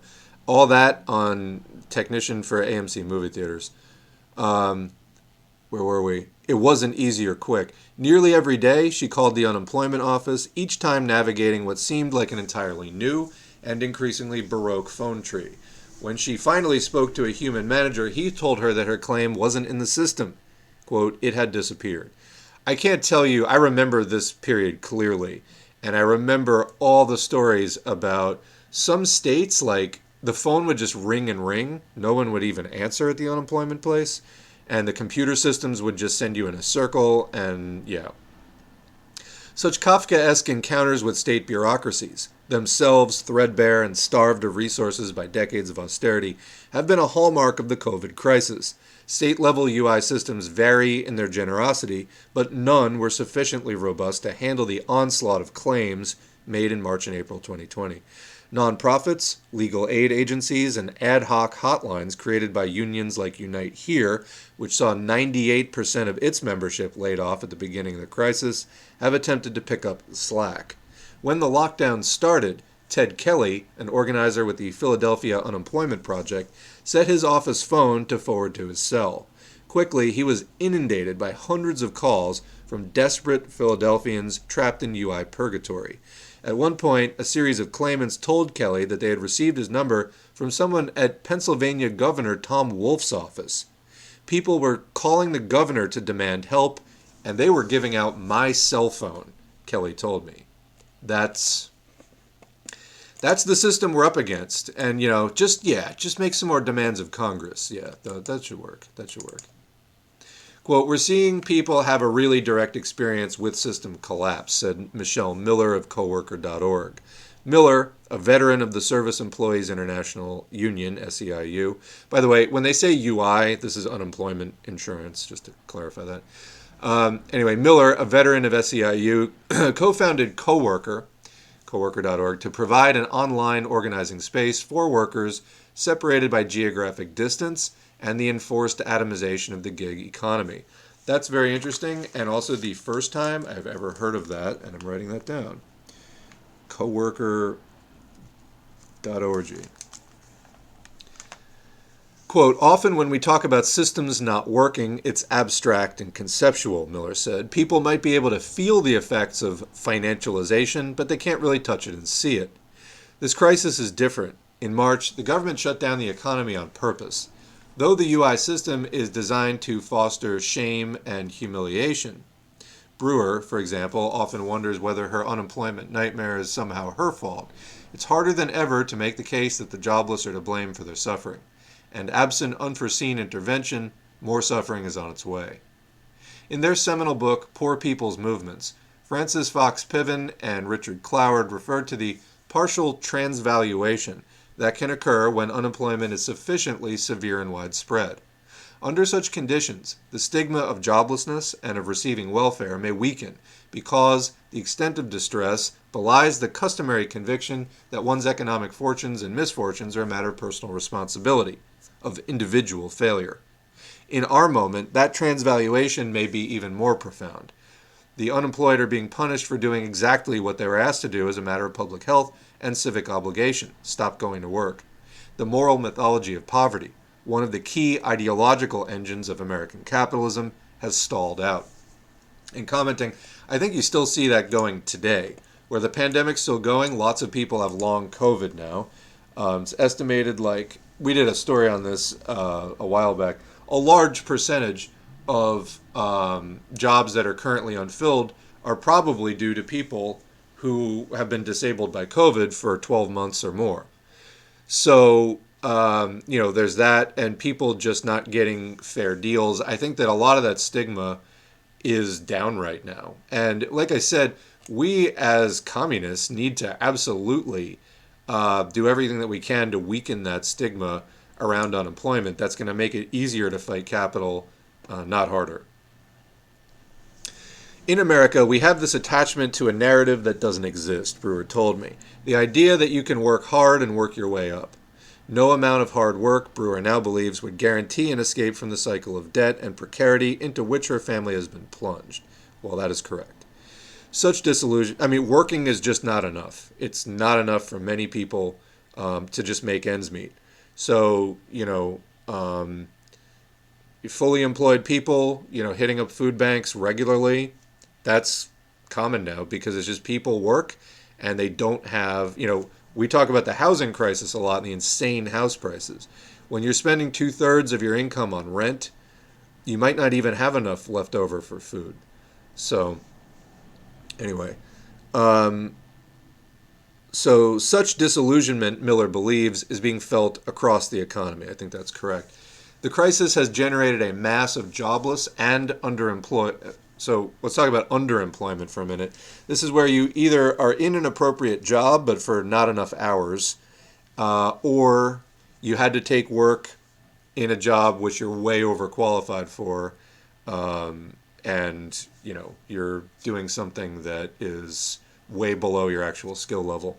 So the crisis has generated a mass of jobless and underemployed workers, unconvinced by the myths that normally insulate the American economy. Yeah, and that's why we need to be hitting the agitation as hard as possible right now. Contra Furman, again, so this is from Dissent magazine, and I think this article was overwritten in many different ways. You could have said in contrast to Furman, but anyway, gotta fancify it.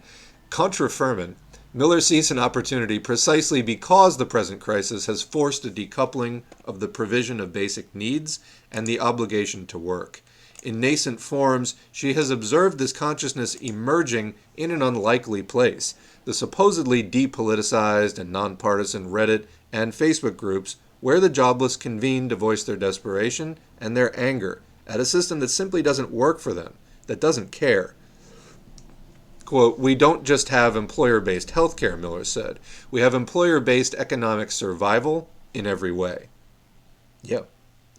We call it capitalism. That's why we're anti-capitalist. Yeah. People in the forums are beginning to express dissatisfaction with such conditions, if not in explicitly political terms. As a man in Michigan posted on our unemployment on Reddit in August, quote, "Feels like they're just waiting for us to die or kill ourselves off. I truly feel abandoned by this country." The nascent class consciousness in these spaces does not mean that an uprising is imminent. Collective commiseration is not the same as organizing or agitation. Indeed, it can serve a cross purpose, diffusing outrage into group therapy, dejection into nihilism and sloth. So let me pause there. I think this article is full of good points for whatever its sort of linguistic flaws are. A lot of times people will commiserate and vent. I've seen this in workplaces that I have tried to unionize. And a lot of times people are content to just complain rather than take the sometimes intimidating steps of actually organizing to do something, because that means taking a risk. And sometimes it's just simply the risk of doing something new that they're unfamiliar with, but also the risk of doing things that are, politically controversial. And for a lot of people, just, getting a new haircut is like about as much controversy as they can possibly handle in their lives. They just haven't been raised to deal with anything like that. Now, hopefully there's more people sort of above that level, but it's very true that that commiseration can diffuse outrage into group therapy or dejection. Dejection can be diffused into nihilism and sloth. That is why we as communists need to come along and agitate, educate, and organize. You help to facilitate that discussion to go in a political rather than an apolitical direction. So this is why we need to be, up on our theory and knowledge, and we need to be active in a wide variety of spaces, being prepared to take that consciousness, that, emerging class consciousness as crises like this happen, and to help steer it in a productive direction towards increased class consciousness, not into just venting, but, again, agitate, educate, organize. Take people who see through one of the cracks in the system and turn them into a socialist. That's the idea. But that's an active process, and it's why we're running this YouTube channel and why others are doing similar, and why this person started coworker.org, to keep things going in a positive direction, to make these crises less likely in the future, ultimately by abolishing capitalism. But it takes a lot of agitation, education, and organization to get to a point where that is a viable option on the table for us. So, but as leftists cast about for language and a vehicle for articulating the inchoate anger of the moment, we might start by listening to the conversations the unemployed are already having and meeting them in the spaces they already inhabit. Again, very good advice. When you're doing organizing work, and this is mentioned in those IWW organizing manuals that are on the channel that I talked about as audiobooks, it's like 80% listening, 20% talking. You want to listen a lot more than you talk. You want to, demonstrating empathy means, it doesn't mean feeling the same thing that the person you're talking to is feeling. That's sympathy. Empathy is understanding what somebody else is thinking and feeling, understanding their frame of reference, and communicating that back to them. And that means really listening actively. And this is a vital skill for any organizer. It's not about converting them. In the sense of, it's not about like preaching at people. It is about more listening than talking. But when you do step in with that 20-25% talking, you're, again, demonstrating that you understand what the person is saying and helping to encourage right kind of thought that moves them in a productive class conscious direction in the way that they're thinking about what they're concerned about. Because everybody's got grievances, everybody's got concerns, everybody's got complaints. So agitation is drawing that out and getting people to open up to you, listening to them, getting them comfortable expressing what they don't like about the world and their situation and all of that. And, there's skillful prodding to ask follow-up questions and things like that to facilitate that opening up. Once you've got that out there, you can offer a few things back. This is where the education begins. Well, you said, this in relation to this. Have you thought about how it relates to this other thing in the economy, et cetera, and start getting people over. So that, quote, conversion process is a lot more about getting people to think than it is like screaming at them and, or just preaching at them in any tone of voice. And, fostering that kind of understanding. But it's a lot stronger when people are allowed to, you can help guide them, but when they're allowed to sort of, put two and two together on their own, it's a lot stronger than if they're just sort of repeating a mantra that you gave them. So anyway, meanwhile, the only movement that has managed to draw millions of Americans into the streets during this plague year to risk health and break lockdown rules and curfews in pursuit of justice was Black Lives Matter, BLM. I thought that was a great time. It was, for me, very refreshing to see Americans actually appropriately outraged about something and acting in accordance with that, not just, cowering in fear, as is often the case, but actually getting out there. And I keep waiting for round two because that was great, but, people went back to work and it seems like that was that. Anyway, many have suggested the protests in the wake of George Floyd's death were inflected and fueled by the economic devastation and social stasis, or, stagnation wrought by COVID-19. Brewer, the out-of-work film technician, found solace and a sense of community not on Facebook, but in the streets. Among those thousands of people suffering the same financial stress, future-related stress, current-related stress, uncertainty about their health, about their lives, about their well-being, Brewer finally felt a shred of hope. It was a cold and hard-won hope, that people will only put up with so much pain. It's the same bullshit as before, she said. We all got locked down, but the police couldn't even take a break from killing people. There is still an appetite for mass mobilization in this country, but dire economic conditions alone are not enough to spur a movement. Amen. Can we suture immiseration, commiseration, and collective action? Can an eviction incite an uprising? Let's try that one again. Can an eviction incite an uprising?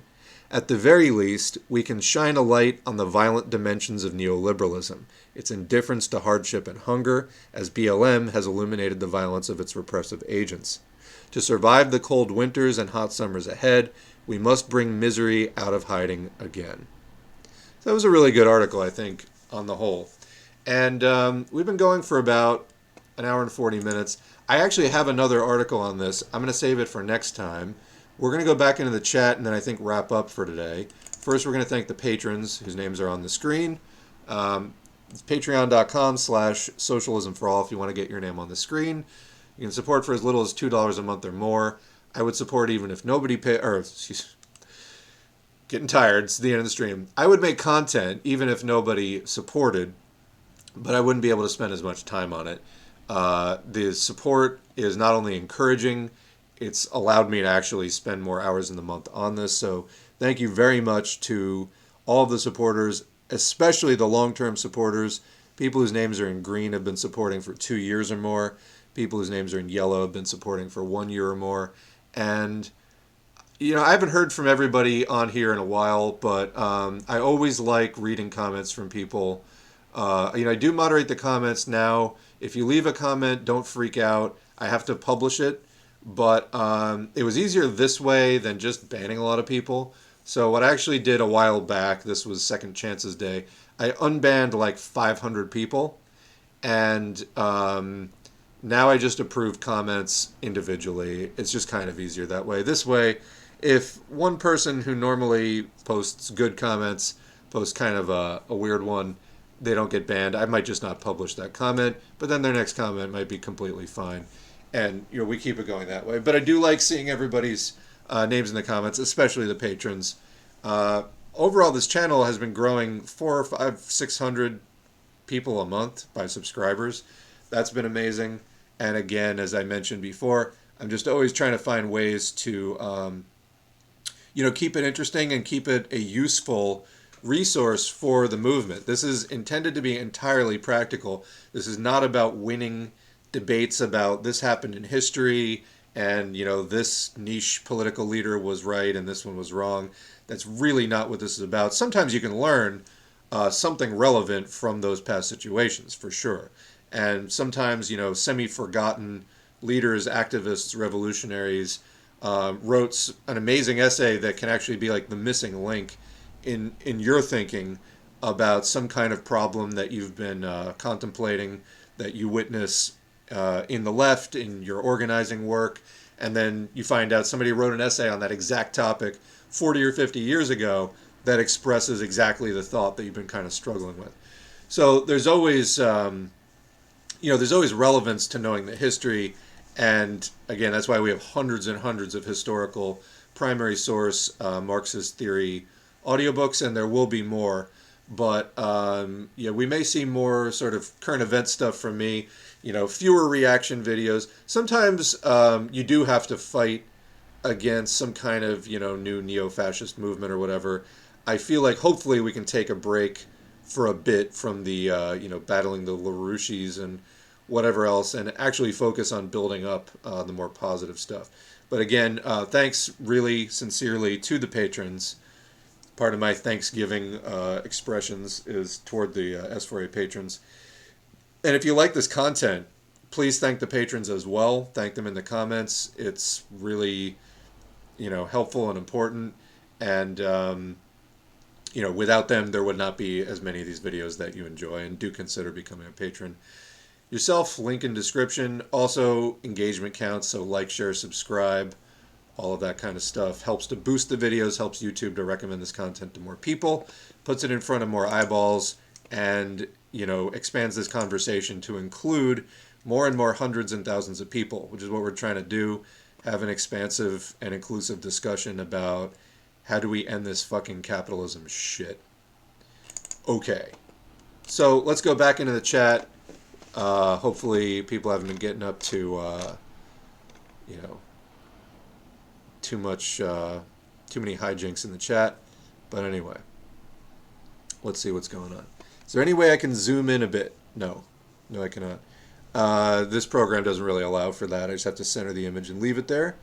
But there is a thing, a lot of people watch videos on phones now. Like you're watching on a 3-inch screen.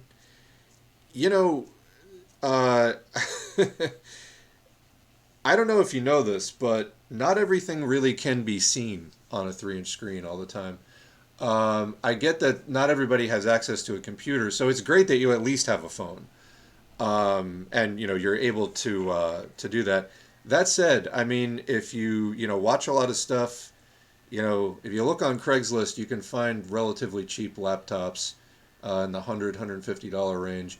Maybe worth it because, yeah, I mean, when we're putting 3 paragraphs up on the screen and you're trying to read it on a 3-inch screen, abandon all hope. I want to look up the David Lynch statement on watching movies on phones.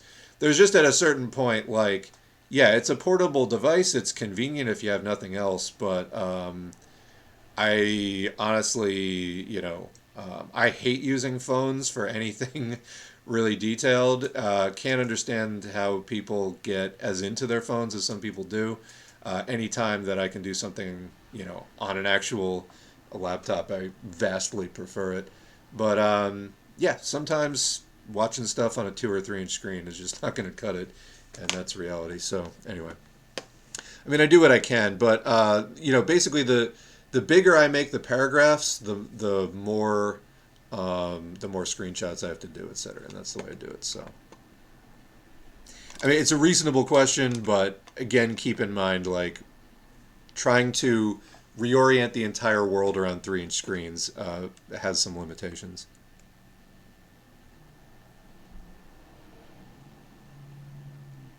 Huh. Have I seen the Phoenix Journals on YouTube yet? I have not. What is that about? I will I will make a note of it. I don't have like a ton of time for YouTube these days, unfortunately, but and when I do, it's usually just goofy shit I watch to relax. But no, I have not seen that. What's going on? That's so confusing. I am really not sure what you're talking about. Evidence, okay.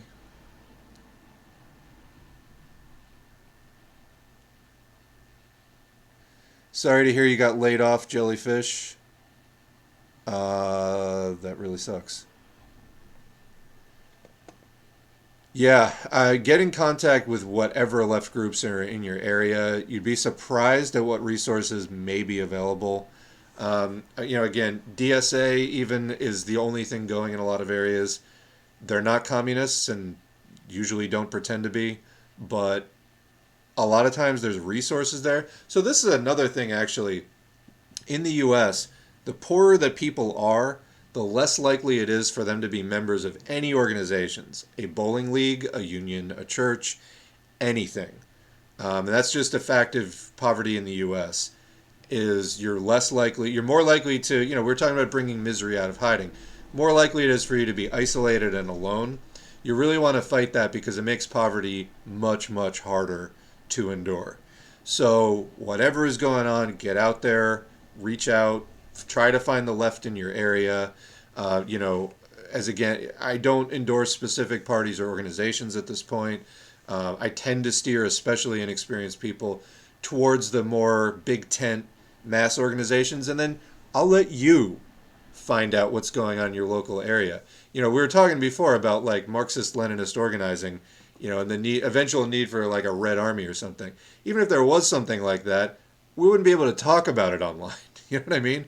So this is up to individual people to like go find the left in your area, and I'm just here to encourage you to like find your local left, network, see what projects are going on, and find some people you can get in with that can help you in the short term endure and survive, and in the medium and longer term do the effective agitation, education, and organization of your community.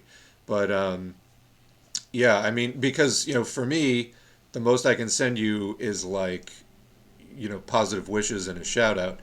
But your local left community, such as it is, in some places it's very tiny, but it's still going to be better than nothing. And if you're going through like unemployment, and even if you're not, reach out because again, it is a fact. The poorer you are in the U.S., the less likely you are to have any kind of social memberships, and this is something we really do need to reverse.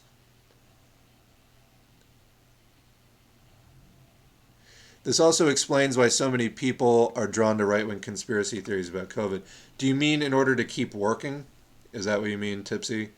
Because yeah, I know somebody personally who was like a massive COVID denier, and a lot of it was because they were like struggling and just wanted to keep working. And I was like, yeah, I get it, but I mean, the demand should be for benefits to stay home, not just to like keep spreading a virus. I mean, that person wouldn't even like agree that we should be demanding it. In fact, they were at the level of saying like they called their COVID check blood money, like the that stimulus check.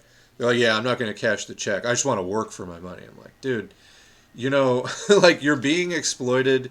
You're owed so much more than you're getting right now, and like you're calling what little bit they're giving you blood money. But that's like how backward people. So you can see, yeah, that why some people get into it. But there's also like massive ideological stuff surrounding it that would even make somebody even like entertain an idea like that.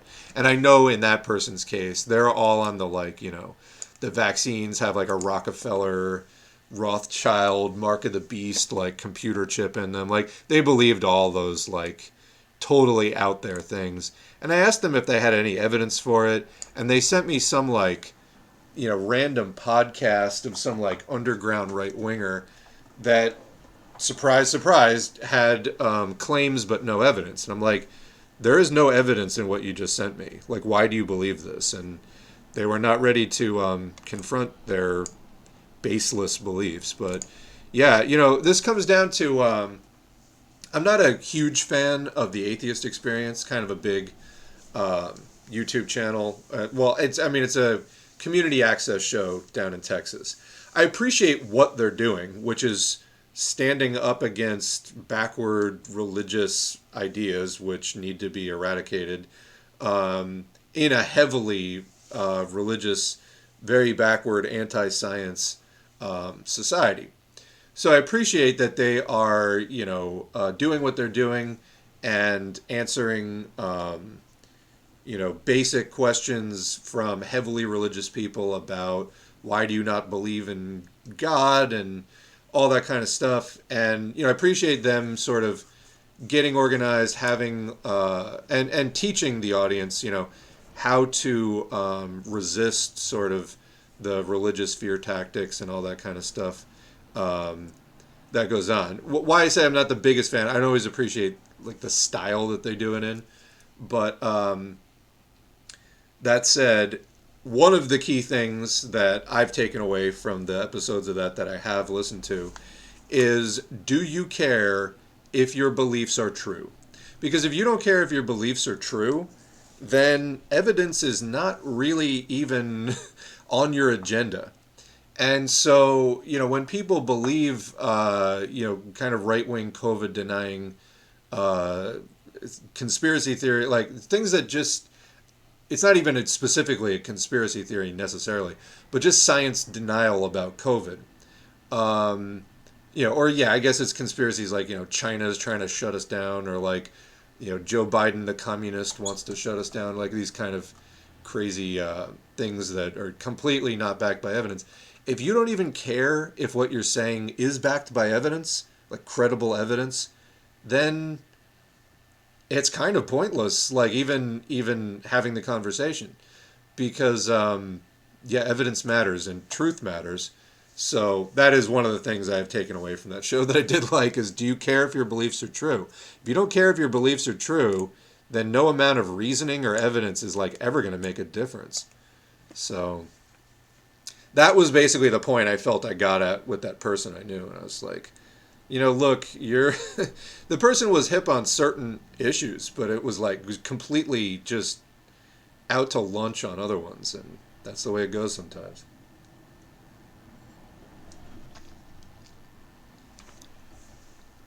Even working within a union, it can be extremely difficult to translate bitching and venting into action. It really is. It really is. This is why we need to increase militancy throughout the labor movement and support every strike that you can. There was, as we mentioned last week, there's a big Starbucks day of action at, I think, like 100 different Starbucks locations across the U.S. Yeah, that was great. I wish I had, thought in time to do screenshots for that, but yeah. It's important to show people that solutions are possible, especially since they have been indoctrinated from birth to accept capitalism as a law of nature. Yeah, absolutely. And to model the best kinds of activism that we can find examples of. The best is sort of, showing people examples of mass proletarian organizing, such as unions, having marches and strikes and demonstrations and things like that.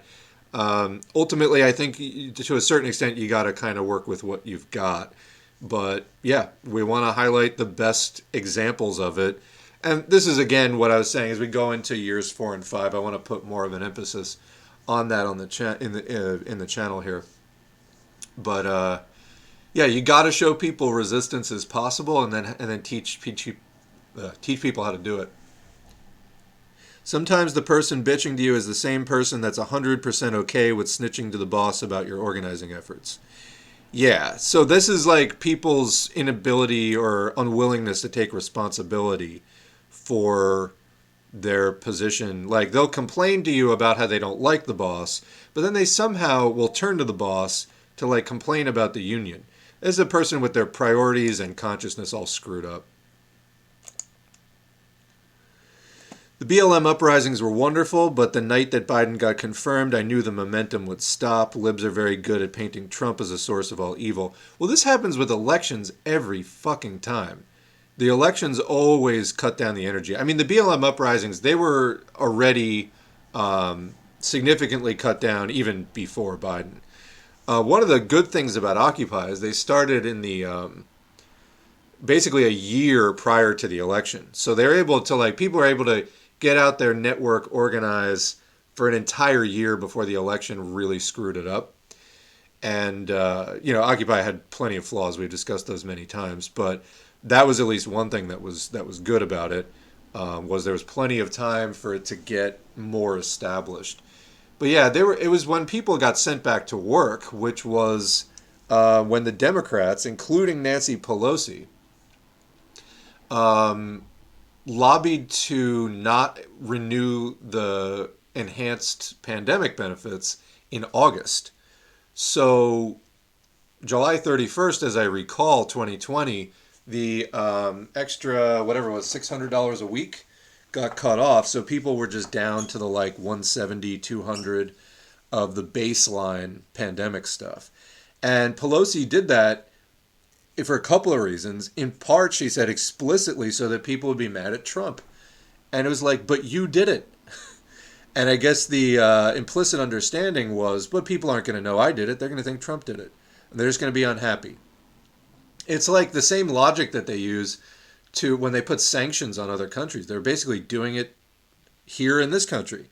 It's terrorism. You're targeting civilians to enact change in government.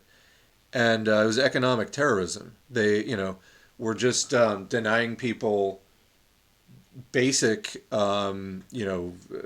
support, basic economic support during a pandemic.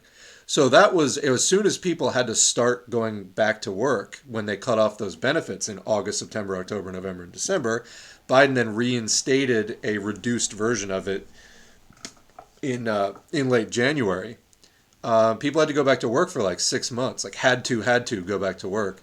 And the protests stopped. But yeah, you're right. The elections are massively disruptive and this has been the case forever. And it's another reason why the U.S. left has to dem exit and just fuck these elections seriously, because it takes so much of the wind out of the sails. You get those Jonah Furman types, and they just come in and they're like, yeah, we're the adults in the room, let us handle it. No, you haven't handled anything. You first became president in 1828. You're not going to handle anything.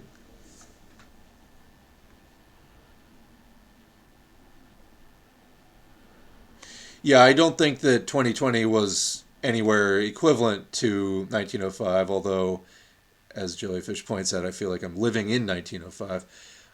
Because 1905 resulted in significant reforms. It was also like a much more organized revolt in Russia. But yeah, I mean, there were significant changes made across the board, workers' rights, and they got the Duma, and like a parliament was established. So yeah, a lot of change came out of that. Really, no change came out of 2020, because you need it to go longer. It didn't run its course. It didn't make its dent. It was, relatively speaking, a flash in the pan compared to like the amount of time it needed to be sustained for. And I think that the American people need to learn, like, sooner rather than later, that we need really sustained organizing, and that means building our own parties, organizations, unions, and coalitions that are not tied to a thoroughly capitalist-dominated, big money-dominated party like the Democrats or the Republicans or the Libertarians. You have to pull out of all of that and organize actual, anti-capitalist groups and coalitions. And we still have not done that. And until that is done, we're just not even on the board. We don't really have a chance to even begin the work that needs to be done. Got my COVID booster and flu shot, feeling not great. Had to leave work earlier, but the neoliberals I live with will have nobody to blame but themselves when they get sick. because they refuse to wear masks in public and love to go out all the time the same way. And yeah, that's good. I also got a booster this month, and it's definitely time. If you haven't gotten your booster yet, get it now, because and get it right away, because yeah, probably after thanks. They were predicting probably, well, between Thanksgiving and Christmas and New Year's, there's going to be various surges in various places. What we're seeing is really a sustained plateau throughout 2022. It's not so far any one big spike, but it's a gigantic plateau. I show this a lot here. I'll put up the BioBot image. This is from biobot.io, biobot.io/data. This is, here we go. Oh, this is actually even a little bit outdated. But there's the wastewater. This is the best thing to look at for SARS coronavirus 2 is what's showing up in the wastewater. It's like you took all the previous surges, except for Omicron, and just sort of like squished them together, and then you get this long, sustained plateau. Actually, I haven't checked BioBot for a minute. Let me see what it's doing right now. So as I'm doing that, it was expected that there was going to be like a sharper spike around Thanksgiving. Instead, it's just turning into this sustained plateau as one variant comes in and replaces the next. And yeah, it's still similar. So if you look at all they have right now on BioBot is samples collected during the week of November 14. So we're about 9 days behind. And basically that little, the curve on the right, it's continuing to angle upward. So it's about at the same level, but it's continuing to angle upward. And that's where we're at. We're just having this sustained plateau that is equivalent to about, 75, 80% of the worst outbreaks, but it's just sustained. That's how much coronavirus is circulating right now. So Twitch putting up random notices that are just getting in the way. Anyway, yeah, so that's what's going on with the pandemic. Definitely get a booster. Wrong, wrong screen. There we go.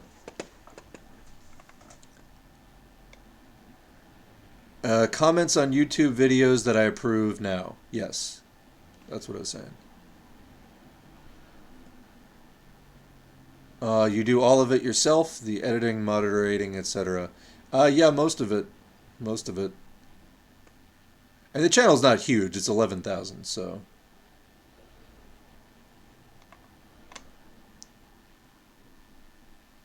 I'd like to hear a justification. Oh, yeah. Let's see. I have 3 expensive laptops from a demo job for a small house fire where insurance makes the client throw away everything even if it's not broken. They kind of smell like smoke, but work perfectly fine. Just need to figure out how to unlock it. One thing you can consider is making a Linux boot flash drive and then just wipe the drive and reinstall Linux over it, and then you don't have to unlock it. And it's free. And you get constant free updates, and Microsoft doesn't shut down your system every time they feel like installing an update on their computer. So, food for thought.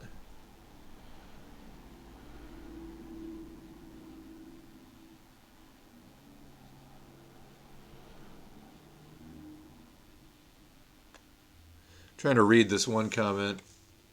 This isn't to be a Pinkerest wanker, but the system is a lot harder to perceive, except for people of color, without being dismissed and lumped in with pseudo-intellectuals, conspiracy theorists and fascists, the neoliberal order, scrambled people.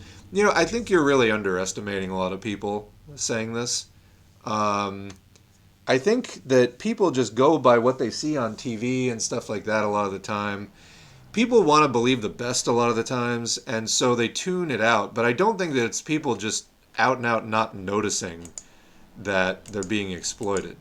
There is sort of the uh, young white men being encouraged to just like be Elon Musk stans and Jordan Peterson fans and things like that. Some of those people are unfortunately get turned into borderline lost causes in a strikingly, alarmingly short span of time.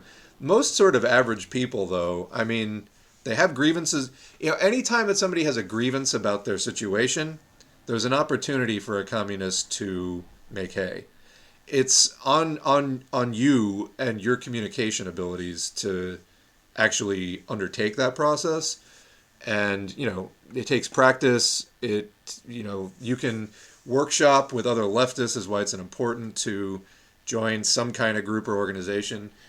You can role play and improve your skills as far as talking to people and things like that. These are real things that groups and parties do.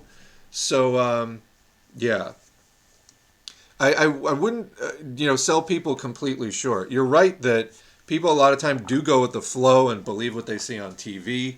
I think sometimes though that support is not as deep as it might seem to be though. So and you can find exceptions and you can find galling examples that really just make you go, how could they be so stupid?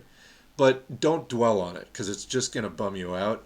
There's other people out there who, honestly, there's other people who are looking for a communist to come along and explain things to them. They just don't know it yet.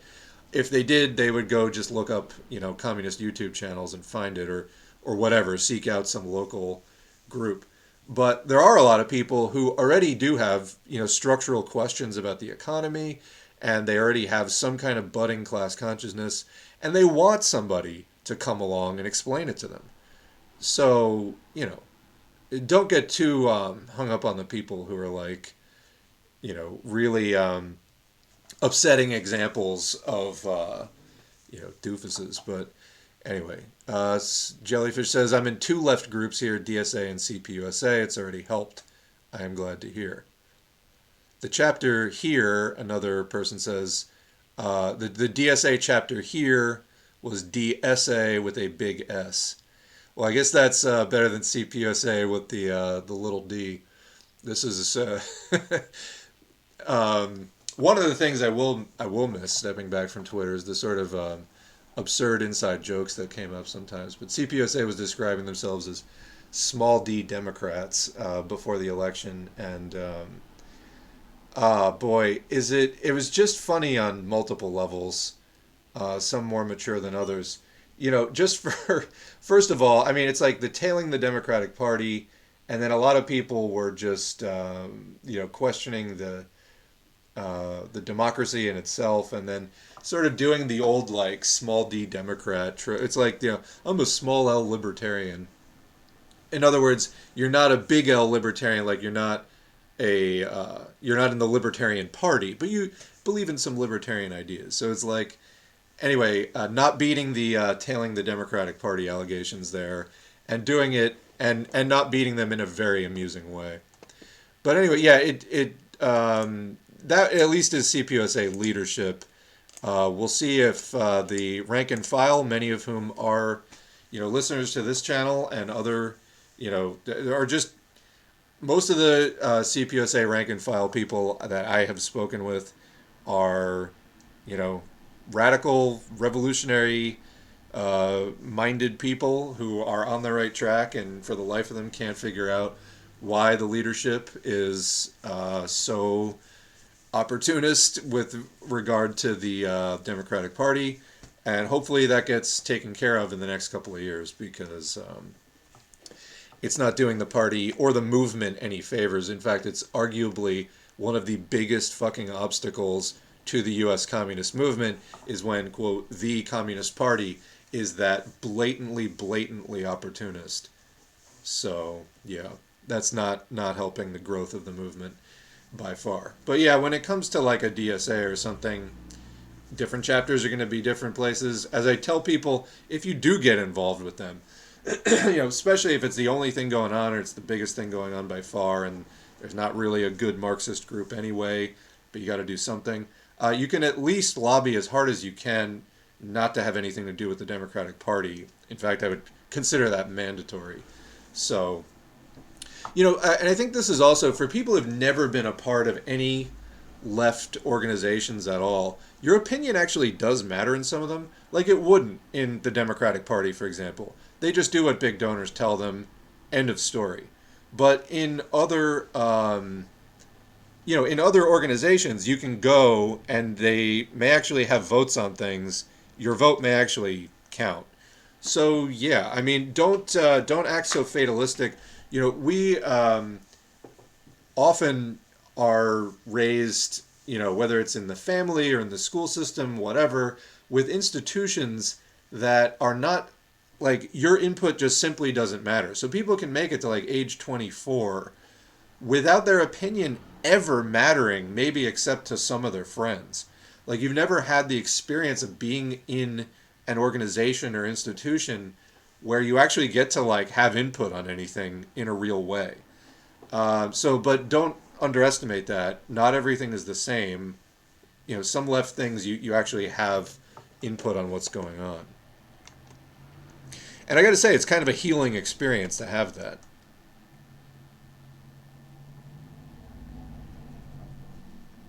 We actually pass out water and potatoes for mutual aid every weekend. I'll be going out at a shooting range with some Socialist Rifle Association members too.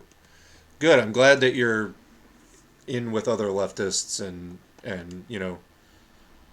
this was the person who said that they were laid off recently, so that's good. What do you do to help with organizing burnout? You take breaks and you don't let yourself get burned out in the first place. That is the easiest way to deal with burnout is prevent it from happening in the first place. Step back before it happens.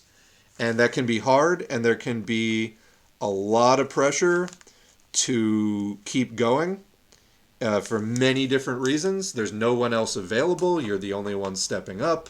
Other people are even pressuring you to do it. But you have to try to prevent burnout and step back before it happens, because when burnout sets in hard, I've seen people break and not be able to step back for years. It's happened to me too, and it's best avoided. Anyway, continuing with the comment, after seeing some pretty traumatic shit at protests, including multiple people die in late 2020 and early 2021, I've been slowly participating less and less, and I'm in therapy now, but I still feel so much anxiety even checking Signal. The struggle keeps going, and I feel guilty for the amount of time that I've been out now. I mean, you're taking some good steps to take care of yourself, so that's important, and that's great. If the Signal is giving you anxiety, stop using it and find something else to do instead. There are other ways that you can take the energy that you have been putting into protests and struggle and all that. Find new forms for it that don't have those associations for you and feel it out. Go slow. But there are other ways that you can contribute to the overall movement that are not going to be like pushing those same buttons for you. Basically, to boil that down, burnout is best prevented when it's creeping up rather than after you hit the tipping point, because burnout can knock people out for years and years. It can be really bad. Really, don't underestimate burnout. Don't fuck with burnout. It's really bad. And then when you do try to find your way back, find different forms. That's probably my single biggest piece of advice there. I'll see if I can find some resources addressing that more in the future, though. That's a very good question. Because it's a huge problem. It's a huge problem facing thousands and thousands of people who have been involved and then they get overworked and then they snap. So, yeah. Or they have some specific bad experience.